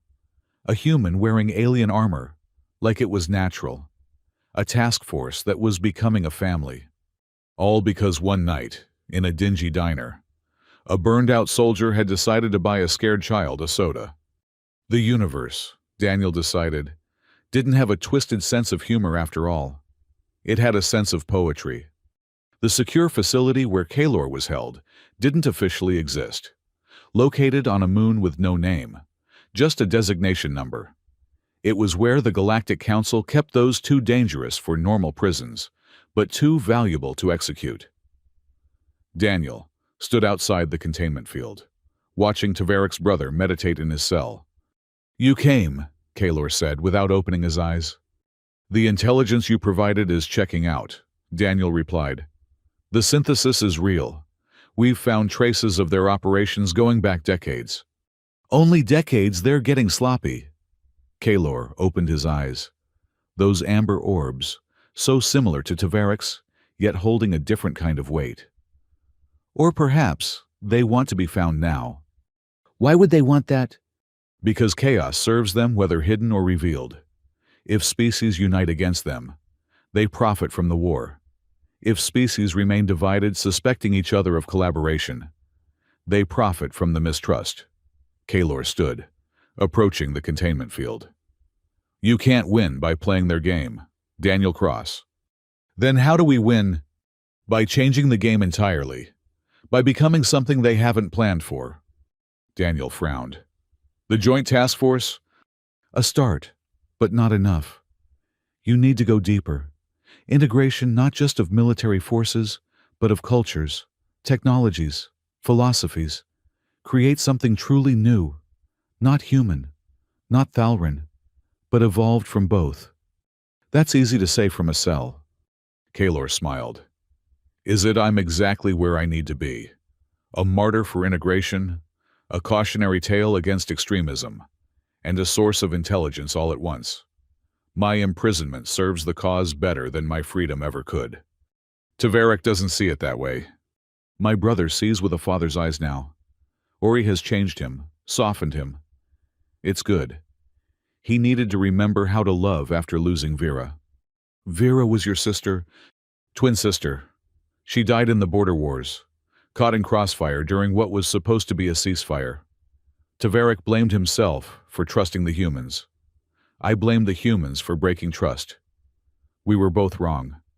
She died because war is chaos, and chaos has no loyalty.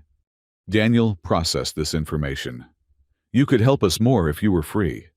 Could I, a known terrorist walking free, would undermine everything you're building?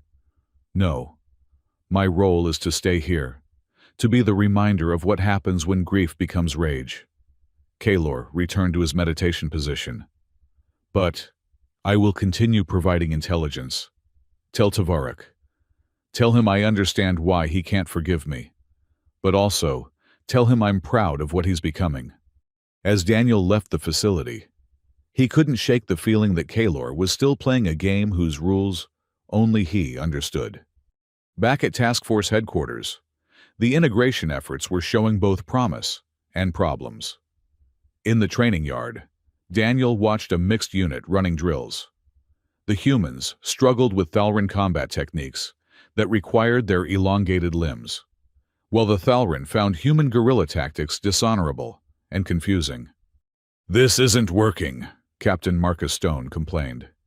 He was one of the human officers assigned to the task force, a veteran who'd lost friends in the border wars. We're trying to force square pegs into round holes. Then we need to create new holes, Ren suggested. The young Thalran warrior had become Daniel's de facto second-in-command, his enthusiasm for integration making up for his lack of experience. What does that even mean? Stone asked, frustrated. It means we stop trying to make humans fight like Thalran, or Thalran fight like humans, Daniel interjected. We need to develop new tactics that play to both species' strengths. Such as... Daniel thought for a moment, then called out to the mixed unit. New exercise. Humans, you're the eyes and tactics. Thalran, you're the strength and speed. Work in pairs. Each human directs a Thalran partner, combining human strategic thinking with Thalran physical capabilities. It was clumsy at first. The humans gave orders the Thalran found insulting. The Thalran moved in ways the humans couldn't predict. But slowly, something began to click. A human spotted an opening and directed her Thalran partner to exploit it with speed no human could match. A Thalran warrior's strength broke through a barrier, while his human partner provided covering fire with precision shooting. Better, Tverik observed, joining Daniel. But still not enough. Rome wasn't built in a day, Daniel replied. I don't understand the reference. Earth history. Great things take time. Time we may not have. I've received troubling intelligence from our sources. Tverik pulled up a holographic display on his wrist device. Ships have been gathering at the edge of Council space. Unknown configuration, but their energy signatures match some of the technology we found in Kalor's cache. The synthesis. Possibly, or someone using their technology. Before Daniel could respond, alarms began blaring throughout the facility. Not attack alarms, but priority message alerts. They rushed to the command center, where Sarah Lynn's image waited on the main screen. We have a situation, she said without preamble. Ori's been taken. Daniel felt the temperature in the room drop as Tverik's control slipped for just a moment. The air itself seemed to recoil from the high warrior's rage. Who? Tverik's voice was deadly quiet. Unknown. She was at the diplomatic school, supposed to be safe. The entire security detail was rendered unconscious, with some kind of neural disruptor. No casualties. But she's gone. I'm coming back, Tverik said. No, Sarah said firmly. That's what they want. You leave the task force now. It falls apart. Everything we've built crumbles. She's my daughter. And that's why they took her. Daniel, can you talk sense into him? Daniel put a hand on Taverek's shoulder, feeling the tension vibrating through the warrior's body. We'll get her back. But Sarah's right. Leaving now plays into their hands. Then what do you suggest? Daniel's mind raced. We use the task force. This is exactly what we were created for. A crime that affects both species. Requires both species to solve. His comm unit chimed. Unknown sender. Daniel opened it, and Ari's face appeared on screen. She looked scared, but unharmed. Daniel, father. They said I could send one message. Her voice was trying to be brave. They want you to come to these coordinates. Both of you. Alone. Or they'll... She swallowed hard. They'll hurt a lot of people. The message included coordinates for a location in disputed space, a region claimed by neither humans nor Thalrin. It's a trap, Stone said immediately. Obviously, Taverik replied. But trap for whom? Daniel studied the coordinates. Something felt familiar about them. Then it hit him. That's where the Battle of Broken Clouds took place, he said. The engagement where Vera died. Taverik went very still. Someone knows our history. Someone wants to hurt us specifically. Or test us, Ren suggested. Everything lately feels like a test. A new message arrived. This time video.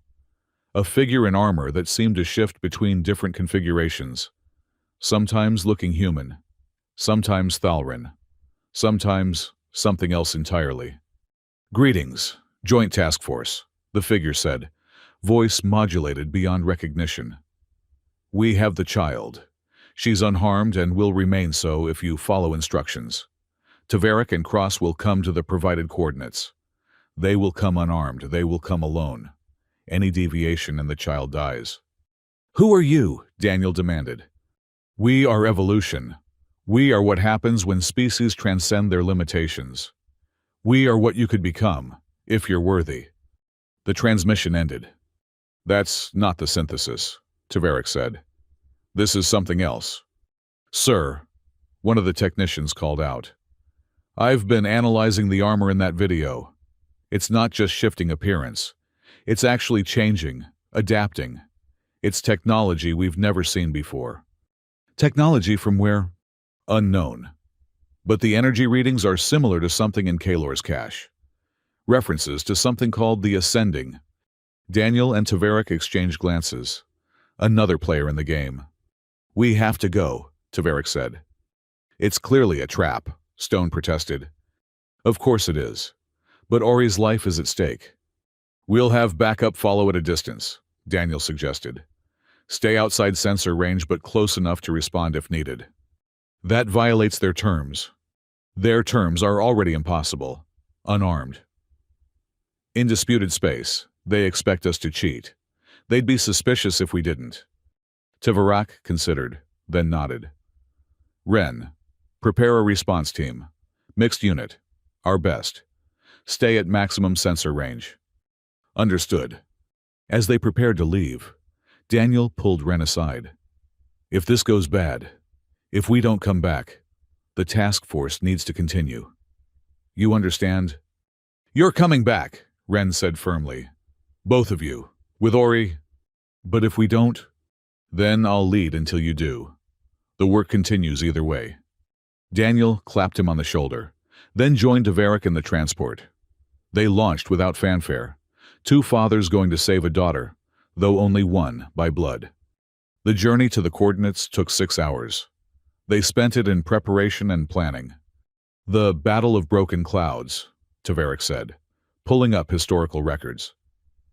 Vera's unit was providing medical support during ceasefire negotiations. Someone leaked the location to extremists on both sides. The crossfire was intense. You blame yourself. I was the one who suggested medical support would show good faith. I put her there. And someone used that against you, just like they're using Ori now. Taverik was quiet for a moment. In Kalor's intelligence, there were references to the Ascending. beings who've supposedly evolved beyond single-species limitations. Sounds like propaganda. Perhaps. Or perhaps there's truth to it. What if someone has found a way to truly merge species? Not just cooperation, but actual biological and technological fusion. That's impossible. So was faster-than-light travel. Once, so was peace between humans and Thalrin. The proximity alarm chimed. They were approaching the coordinates. The region was a graveyard of ships from the old battle, twisted metal floating in the void. And in the center, a station that shouldn't exist. Something that looked organic and mechanical at once, as if it had grown rather than been built. That's not on any charts, Daniel observed. Because it wasn't here before. This is new. They docked with the station, which opened for them like a living thing. Inside, the walls pulsed with a bioluminescent glow. The architecture was neither human nor Thalrin, but something altogether alien. "Welcome," a voice echoed from everywhere and nowhere. "Please proceed to the central chamber." They had no choice but to follow the glowing path deeper into the station. Daniel felt like they were being swallowed, consumed by something vast and incomprehensible.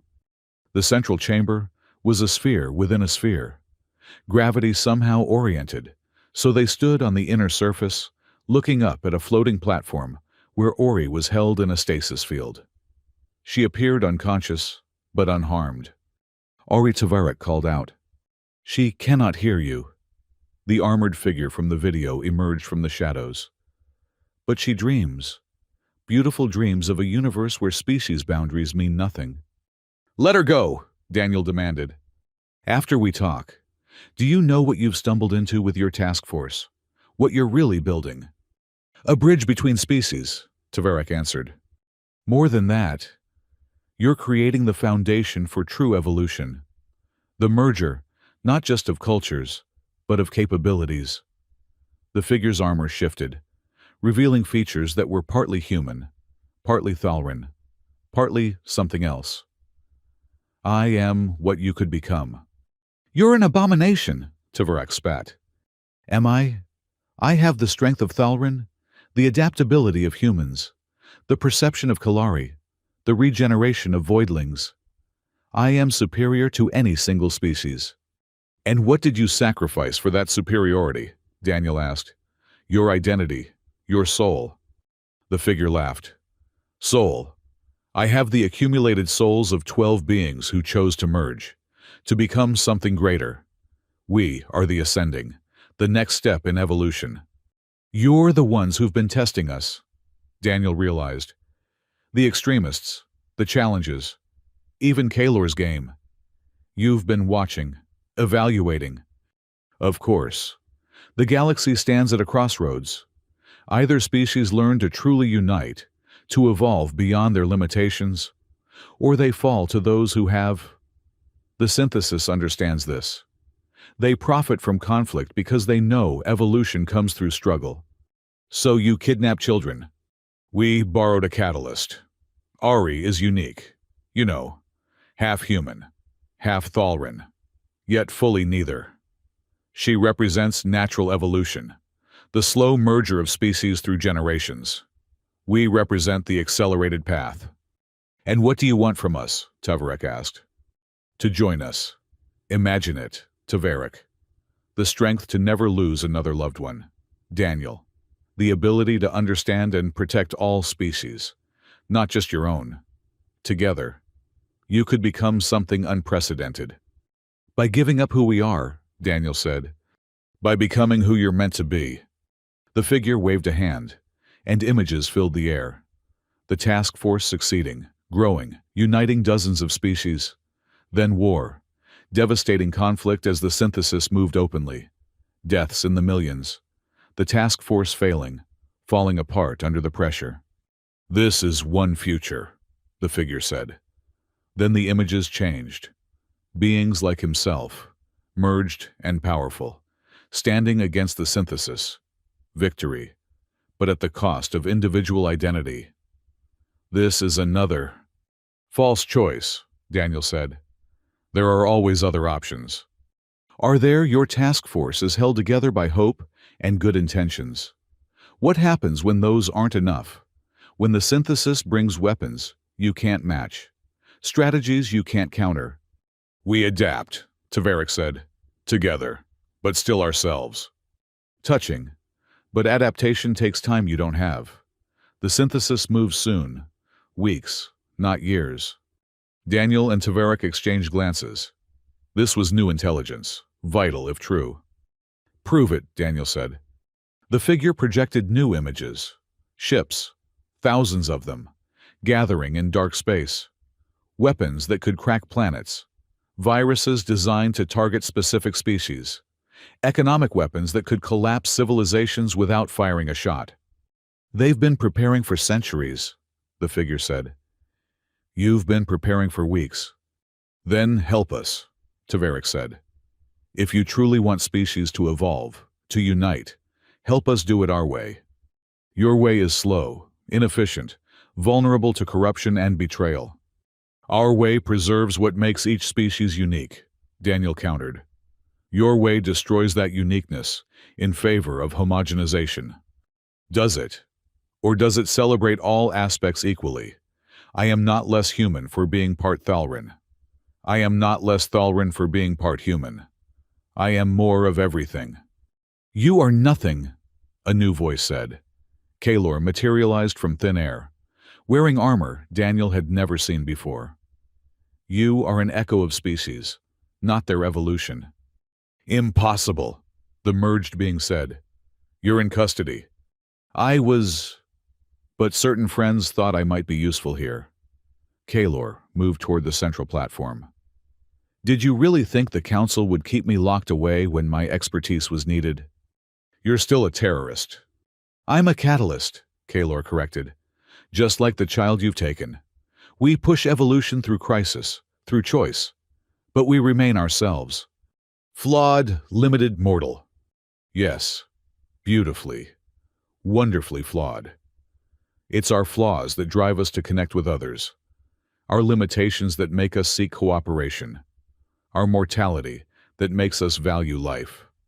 The merged being's armor shifted, agitation visible. You would refuse perfection. I would refuse erasure, Kaelor said. He looked at his brother. Taverick, remember the sundering blade technique?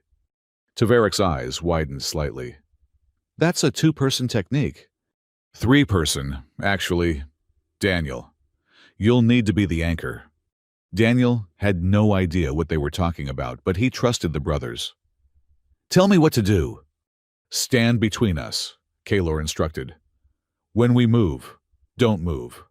When we strike, channel your energy into maintaining position. You'll understand when it happens. The merged being laughed. You think ancient Thalrin techniques will work here. I know all your martial arts, all your strategies. But you don't know his... Kaelor indicated Daniel. Human unpredictability combined with Thalrin precision. The very thing your merger claims to achieve. We accomplish through cooperation. The brothers moved, fast even by Thalrin standards. They circled the merged being in opposite directions, their movements perfectly synchronized despite years of separation. Daniel stood firm in the center, somehow knowing his stability was crucial to whatever they were attempting. The merged being responded with impossible speed, its armor sprouting weapons from multiple species. But the brothers weren't trying to hit it. They were creating a pattern, their movements generating some kind of energy field. Now, Kaelor shouted. Daniel felt it. A pull from both directions, threatening to tear him apart. Instead of resisting, he became a conduit, letting the energy flow through him. His mechanical hand blazed with power, while his human hand felt like it was burning from the inside. The brothers struck simultaneously, not at the merged being, but at the space around it. Reality cracked like glass, dimensional energy spiraling out of control. The merged being's armor began to separate, pulling apart into its component species. No, it screamed with multiple voices. We are one, we are evolved. You are confused, Kaelor said. maintaining the technique despite visible strain. Evolution isn't about becoming the same. It's about becoming better while remaining yourself. The technique reached its climax. The merged being separated completely. 12 different individuals collapsing to the ground. The stasis field, holding Ari, flickered and died. Tavarak caught his daughter as she fell. "Papa," she said groggily, "I had the strangest dream. Everyone was dancing together, but they were all different colors and shapes, and it was beautiful." "It's okay, little one. You're safe now." The 12 individuals who had been merged were slowly recovering, looking at each other with confusion and something like loss. "We were complete," one of them, a human, said. "You were controlled," Kalor corrected. The merger wasn't equal. One consciousness dominated, probably the first to undergo the process. The rest of you were absorbed, not merged. "How do you know?" Tavarak asked. "Because I've studied it. The synthesis has been experimenting with merger technology for decades. It always fails the same way. One mind conquers the others, creating a puppet with multiple bodies worth of abilities. Then true merger is impossible," one of the separated beings asked. "True merger is unnecessary," Daniel said, still recovering from the technique. "Look what we just did. 3 individuals, 2 species, working in perfect harmony without losing ourselves. That's the real evolution." "The synthesis won't see it that way," the human who'd been part of the merger said. "They're coming, soon, with weapons and warriors you can't imagine." "Then we'd better get ready," Tavarak said, holding Ori close. "How we're outnumbered, outgunned, outprepared. But not outsmarted," Kalor said. "And not divided. The synthesis expects species to fragment under pressure. What happens when they don't?" "We find out," Daniel said. As they prepared to leave the station, taking the 12 former merged beings with them for medical attention and debriefing, Daniel noticed Kalor and Tavarak standing together, not quite reconciled, but no longer entirely at odds. "You came for her," Tavarak said quietly. "She's family. Whatever else I am, I'm still her uncle. The council won't forgive this breach of custody. They will when I share what I've learned. The merger technology, the synthesis's plans, the location of 3 of their major bases. You knew all this." "I've been gathering intelligence for years. Brother, my imprisonment was just another way to get deeper into their network. They thought I was broken, desperate. They told me things. And now we use that intelligence, together." Back at Task Force headquarters, the successful rescue had an unexpected effect. The story spread quickly, humans and Thalrin working together to save a half-human, half-Thalrin child from beings who represented a corrupted version of integration. It became a rallying cry, a symbol of what the task force stood for. Applications to join flooded in from both species. More surprisingly, other species began requesting to participate. The Kalari, the Voidlings, even the traditionally isolationist Pentarch sent representatives. "We're not ready for this level of expansion," Stone worried. "We'll have to be," Daniel replied, watching the training yard where humans and Thalrin were now teaching the new arrivals. "The synthesis won't wait for us to be ready." Ori, recovered from her ordeal, had become something of a mascot for the task force. She moved between species with ease, her mixed heritage making her a bridge everyone could relate to. "She's remarkable," Sarah Lynn observed, visiting the facility. "In a generation, there could be hundreds like her, natural hybrids, belonging to multiple worlds. If we survive that long," Tavarak said. "We will," Kalor said, joining them. He wore a monitoring bracelet. Technically, still a prisoner, but granted unprecedented freedom. "The synthesis thinks in terms of conquest and profit. We think in terms of family and future. It's a stronger motivation." "Pretty words," Stone said, still uncomfortable with Kalor's presence. "But they have weapons that can destroy planets." "And we have something they don't," Daniel said. We have each other. Different species, different strengths. United not by merger, but by choice. A communication came through from the council. The synthesis had made their move, attacking a border colony. The war everyone had feared was beginning. But as Daniel looked around the room, at humans and Thalrin and others standing together, he felt something he hadn't experienced since buying that soda for Ari Hope. They were outnumbered and outgunned. Yes. But they were also something the galaxy had never seen before. Not a single species trying to dominate. Not a forced merger erasing identity. But a true alliance built on respect and cooperation. The task force mobilized. Every member knowing what was at stake. As they prepared to face the synthesis, Daniel caught sight of Ori drawing on a datapad. It was a picture of the task force. All different species standing together, holding hands. "That's beautiful," he told her. "It's the future," she said simply. "The one we're going to build." Looking at her certainty, at Tavarik and Kalor finally working together, at humans and Thalrin preparing to fight side by side, Daniel believed her. The war was coming, but they would face it together. And maybe, just maybe, that would be enough. The war had been raging for 3 weeks. The synthesis struck with surgical precision, not attempting to conquer, but to destabilize. They hit supply lines, communication hubs, and most devastatingly, trust between species. Every attack was designed to make humans blame Thalrin, or Thalrin suspect humans.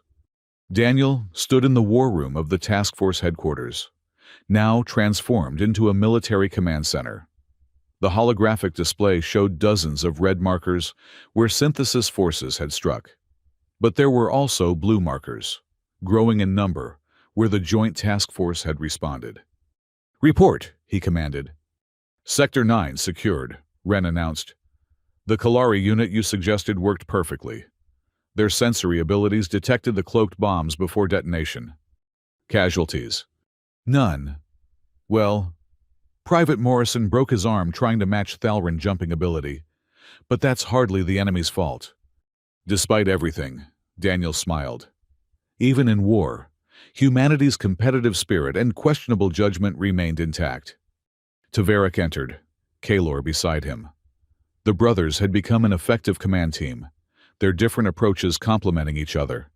Tavarik brought honor and inspiration. Kalor brought cunning and unpredictability. "The synthesis is pulling back," Tavarik reported. "Our multi-species response teams are confusing their algorithms. They planned for traditional responses, not this hybrid approach." "It won't last," Kalor warned. "They're adapting, learning. Soon they'll adjust their strategies." "Then we need to strike first," Daniel said. "Hit them where they don't expect." "You mean their command ship," Tavarik said. It wasn't a question. The synthesis command ship was legendary, a vessel the size of a small moon, protected by technology from a dozen conquered civilizations. No one who'd attacked it had survived to report back. "It's suicide," Stone said from his position at the tactical station. "Is it?" Daniel pulled up a schematic Kalor had provided. "Look at this. The ship's defenses are all external, designed to repel fleets. But what about a small team, diverse enough to handle any internal security?" "You're talking about an infiltration mission," Sarah Lynn said over the comm from Earth. "Even if you could get inside, the ship reportedly has automated defenses from every known species." "Exactly, from every known species. But what about unknown combinations? A human Thalrin tactical approach Kalari senses, with voidling regeneration support. We're not individual species anymore. We're something new. We're untested," Tavarik pointed out. "No." Ori's voice came from the doorway. She wasn't supposed to be in the war room, but somehow she always found her way in. "You tested yourselves against the Ascending. You won by being different together."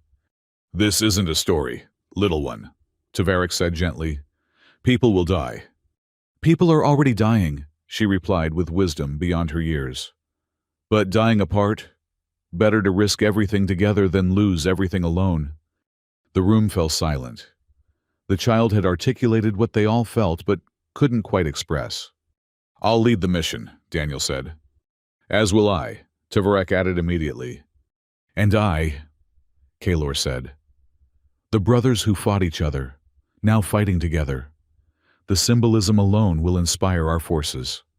"You'll need more than symbolism," a new voice said. Dr. Vera Hawkins, the task force's chief medical officer and one of the few humans who'd studied Thalran physiology extensively, entered the room. "You'll need biological advantages." She held up a vial of blue liquid. "I've been working on this since we captured those ascending subjects. It's not merger, but temporary enhancement. Human adaptability combined with Thalran strength, lasting about 6 hours. "Side effects?" Daniel asked. "Unknown.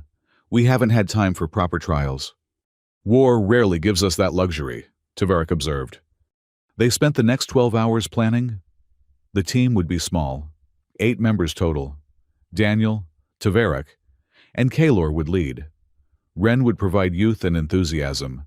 Dr. Hawkins would handle medical and biological threats. A Kalari scout named Thrix would be their early warning system. A voidling warrior called Null would be their heavy support. And surprisingly, Stone volunteered as their demolitions expert. "Someone needs to keep you idiots alive," he'd said gruffly. They would use a captured synthesis shuttle, its codes still valid thanks to Kalor's intelligence network. The approach would be during the chaos of a larger fleet engagement, a distraction that would cost lives but might save millions. The night before the mission, Daniel found himself on the observation deck with Ori. She was drawing again, this time a picture of stars connected by lines of light. "What's that?" he asked. "The future," she said. "Each star is a world, each line is friendship. See, they make a picture together." "What picture?" "Home, a big home for everyone." Daniel thought about his own home, the simple apartment he'd left behind, what felt like a lifetime ago. "I used to want a simple life," he told her. "Is this not simple?" she asked. "You help people. People help you. What's complicated about that?" "From the mouths of babes," Daniel thought. "Daniel," she said suddenly, serious. "You have to come back, all of you." "We'll try." "No. You have to. I dreamed it. In my dream, you all came back. But you were different. Not bad different. Good different. Like you finally understood something important." Before Daniel could ask what she meant, Tvarek arrived. "It's time." The mission launched at dawn. Though in space, such distinctions were meaningless. The Joint Task Force fleet, now numbering ships from 8 different species, engaged the synthesis fleet in a massive battle that lit up the void like a deadly fireworks display. In the midst of this chaos, a single, captured shuttle slipped through, its signature lost in the noise of thousands of weapons firing. Inside, 8 beings who shouldn't trust each other, prepared to do the impossible. "Approaching the command ship," Thrix reported, her multifaceted eyes processing spectrums humans couldn't see. Energy barriers fluctuating in pattern. There, a gap in 3 seconds.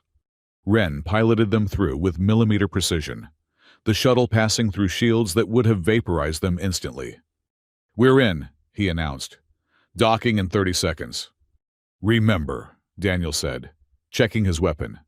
"A hybrid design incorporating both species' technology. We're not here to destroy the ship. We're here to find their command structure and neutralize it." "And if we can't neutralize it?" Stone asked. "Then we destroy everything," Kalor said simply. They docked without incident, which immediately put everyone on edge. The synthesis ship's interior was disturbing. Walls that seemed to be made of crystallized consciousness, floors that shifted between solid and liquid states. "I'm reading massive neural activity," Dr. Hawkins reported. "The ship itself might be alive. Or operated by merged consciousnesses like the Ascending," Tvarek suggested. They moved deeper into the ship. Thrix leading the way with her superior senses. 3 times she warned them of traps, areas where reality itself had been weaponized. Null simply walked through one, his voidling physiology adapting to the damage and regenerating instantly. "I hate this place," Stone muttered. "It feels wrong." "Because it is wrong," Kaylor said. "It's order without life, purpose without soul." They reached what appeared to be a central chamber, vast and filled with floating spheres of light. Each sphere pulsed with different colors, and Daniel realized with horror what they were looking at. "Consciousness storage," Dr. Hawkins confirmed. "Thousands of them, maybe millions." "The synthesis isn't a species," Taverick said slowly. "It's a collection. Minds they've harvested and repurposed." "Efficient," a voice echoed through the chamber. "No waste, no death, only purpose." A figure materialized from the light. But it wasn't really a figure. It was an idea given form, constantly shifting between shapes and concepts. "The Synthesis Collective," it said with millions of voices. "We wondered when you would come." "Release them," Daniel demanded, gesturing at the spheres. "Release they are preserved, protected, purposeful. In life, they were fragments. Now they are part of something greater." "They're slaves," Ren spat. "They are evolved. As you could be. Your diversity mission has been amusing to watch. 8 species working together. How novel. But you're still separate, still inefficient." "We're still ourselves," Taverick said firmly. "Yes, with all your weaknesses. Observe." The chamber shifted, and suddenly each member of the team was isolated in their own sphere of reality. Daniel found himself back on Kepler Station, watching his squad die again. Taverick was at the Battle of Broken Clouds, holding Vera as she died. Kaylor stood over their father's body, each person trapped in their worst moment. But something was different this time. Daniel could feel the others, not their thoughts, but their presence. The temporary enhancement Dr. Hawkins had given them created a connection, not merger, but awareness. "You're not alone," he called out, not sure if they could hear him. "We're together, even separated." He pushed through the illusion, the memory, toward that sense of connection. One by one, the others did the same. Stone's stubborn human refusal to accept defeat. Thrix's Kalari ability to perceive multiple realities simultaneously. Null's voidling transcendence of physical limitation. They broke free together, shattering the spheres that held them. "Impossible," the Synthesis Collective said. "You didn't merge. How could you overcome individual trauma without collective consciousness?" "Because individual trauma becomes shared strength when you have true bonds," Kaylor said. "We don't need to be one mind to be united." "Inefficient, illogical." "Human," Daniel corrected. "And Thalrin, and Kalari, and Voidling, separately and together." The collective's form solidified slightly, revealing something almost like concern. "You cannot stop us. We are millions of minds working as one. And we're 8 individuals who choose to work together," Taverick said. "Want to bet which is stronger?" The battle that followed couldn't be described in physical terms. It was consciousness against consciousness, will against will. The Synthesis attacked with pure logic, calculated strategies from millions of absorbed minds. The team responded with chaos, unpredictability, the beautiful mess of different species trying to work together and somehow succeeding. Stone blew up things that shouldn't be able to explode. Null walked through attacks that should have erased him from existence. Thrix saw patterns the collective tried to hide.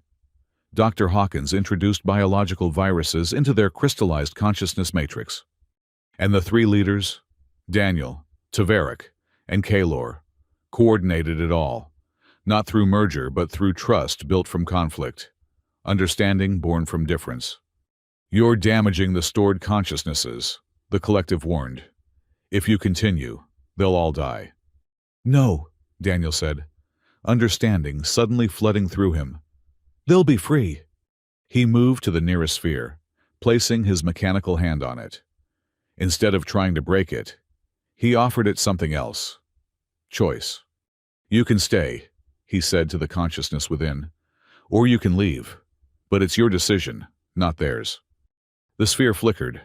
Then, slowly, a form emerged. A being Daniel didn't recognize. Species unknown, but alive and free.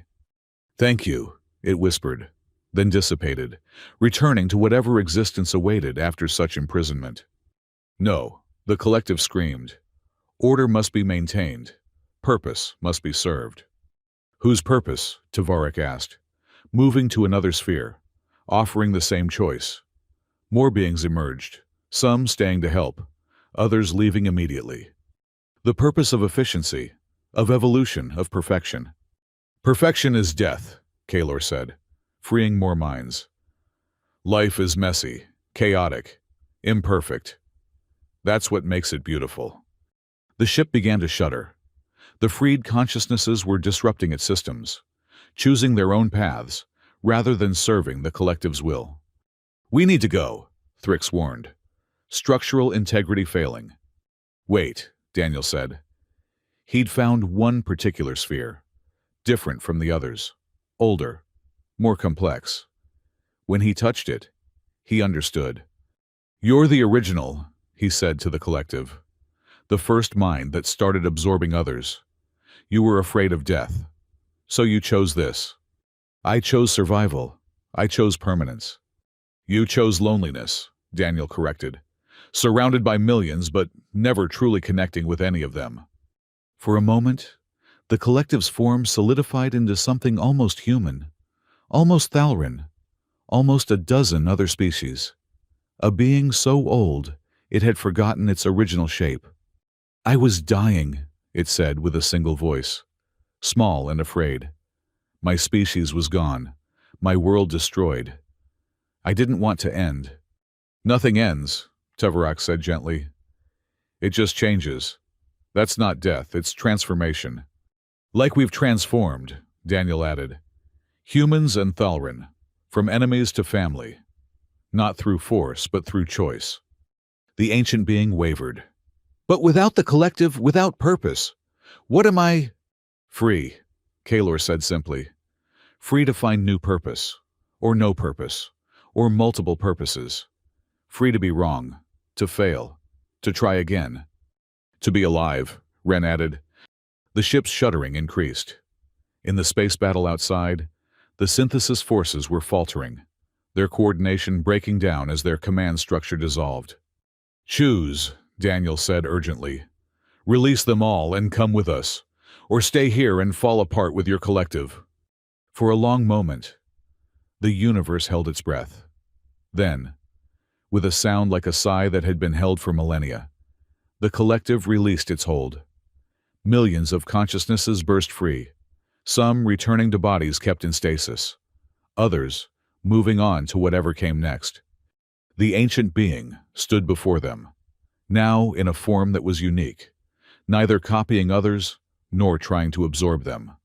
I don't know how to be individual anymore, it admitted. Neither did I after the military, Daniel said.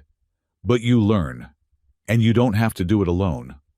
They ran through the collapsing ship, the ancient being supported between them, no longer a godlike collective, but a confused, frightened, and ultimately redeemable individual. They reached their shuttle just as the command ship began its final collapse. Wren piloted them out with skill that would become legendary, dodging debris and energy discharges that should have been impossible to avoid. They burst into open space to find the battle already ending. Without the collective's coordination, the synthesis forces were surrendering or fleeing. We did it, Stone said, disbelief in his voice. We actually did it. No, Daniel corrected, looking at his team. This impossible mixture of species and personalities. We did it together. The return to base was triumphant, but subdued. The war was over, but the real work was just beginning. Millions of freed consciousnesses needed help reintegrating. The ancient being, who chose the name Genesis, required extensive therapy to remember how to be an individual. But there was hope. The task force model was adopted across the galaxy, not as military units, but as integration initiatives. Schools where multiple species learned together, hospitals where different physiologies were treated side by side, research stations where diverse perspectives led to breakthrough after breakthrough. 3 months later, Daniel stood in the same observation deck where Ari had shown him her drawing. The task force had evolved from a crisis response team to something more, a template for interspecies cooperation. "You did it," Sarah Lynn said, joining him. "You actually created lasting peace." "I didn't do anything," Daniel protested. "I just bought a kid of soda." And that act of kindness rippled out, creating waves that changed the galaxy. Tavarik and Kalor approached, the brothers now truly reconciled. "The Council wants to award you their highest honor," Tavarik informed him. "I don't want awards. I just want to go back to fixing things." "You are," Kalor said. "Just bigger things now." Ori ran up, now wearing a junior task force uniform, part of a new program teaching young beings from all species to work together from childhood. "Daniel, guess what Genesis is teaching art class tomorrow? They're going to show us how to paint with consciousness itself." "That sounds dangerous," Daniel said. "All the best things are," she replied with a grin that was pure mischief. As they stood together, human and Thalrin, child and adult, former enemies now family. Daniel reflected on the journey, from a dingy diner to the command center of galactic peace, all because he'd chosen kindness over indifference. "What are you thinking?" Tavarik asked. "I'm thinking about that night in the diner. If I'd known what would happen, would I still have bought her that soda? Would you?" Daniel looked at Ori, animated and happy, representing a future where species boundaries were celebrated rather than feared. At Tavarik and Kalor, brothers reunited through crisis. At the task force, thriving and growing. At the galaxy, more united than ever before. "In a heartbeat," he said. Then the real plot twist came. Genesis approached, its form now stable but still unique. "There's something you should know," it said. "When I released the consciousnesses, I discovered something, a pattern in your DNA." Daniel Cross. "What kind of pattern?" "The experiment Kalor mentioned, about humans with Thalrin DNA. It wasn't random. It was designed. Someone knew this war was coming and created individuals who could bridge species. You're not accidentally special. Daniel, you were made for this." Daniel felt the ground shift under his feet. Made by who? That's what we need to find out. Because whoever they were, they knew about the synthesis centuries ago. And if they predicted this crisis, they might have predicted others, Tavarik finished. "There are more threats coming," Ari asked, worry creeping into her voice. "There are always more threats," Kalor said. "But now we know we can face them." "Together," Daniel added, though his mind was spinning with this revelation. Genesis pulled up a holographic display, showing DNA sequences and star charts. "I found references in the collective's memory. A species called the Architects. They disappeared eons ago, but their work remained. Genetic modifications, hidden triggers, prepared defenders." "Like Daniel," Tavarik said. "Like many others, scattered across the galaxy, sleeping agents of unity, activated by crisis." Daniel thought about all the moments that had led here. His military service, the injury that gave him his mechanical hand, ending up in that specific diner at that specific time. It was all planned. "Not planned," Genesis corrected. "Prepared for." The Architects didn't control events. They just ensured the right people would be in position when needed. And now we know we're not alone in wanting galactic unity. Someone, somewhere, sometime, believed in it enough to plant seeds across space and time. "The question is," Kalor said thoughtfully, "what crisis did they foresee that hasn't happened yet? Before anyone could answer, alarms began blaring. Not attack alarms, but first contact protocols. Something was approaching from deep space, something massive and completely unknown. On the main display, a ship appeared that dwarfed even the synthesis command vessel. But it wasn't aggressive, just waiting. A message came through, in perfect harmony of every known language simultaneously. The children have learned to play together. Good. The real test begins now. We are the gardeners, and we have come to see if the seeds we planted have grown strong enough for what comes next. Daniel looked at his found family, his mixed species team, the impossible unity they'd achieved. Whatever came next, they would face it as they'd faced everything else. Together. Well, he said with a wry smile, I guess my simple life will have to wait a bit longer. Ari tugged on his sleeve. Daniel, are you scared? He knelt down to her level, looking into those amber eyes that had started everything. Terrified. But that's okay. Being scared means you have something worth protecting. What do you have worth protecting? Daniel gestured to everyone around them. The task force that had become a family. The peace they'd built from conflict. The future they were creating together. Everything, he said simply. The gardener's ship moved closer, and the galaxy held its breath. But in the task force headquarters, 8 beings who'd infiltrated an impossible ship stood ready.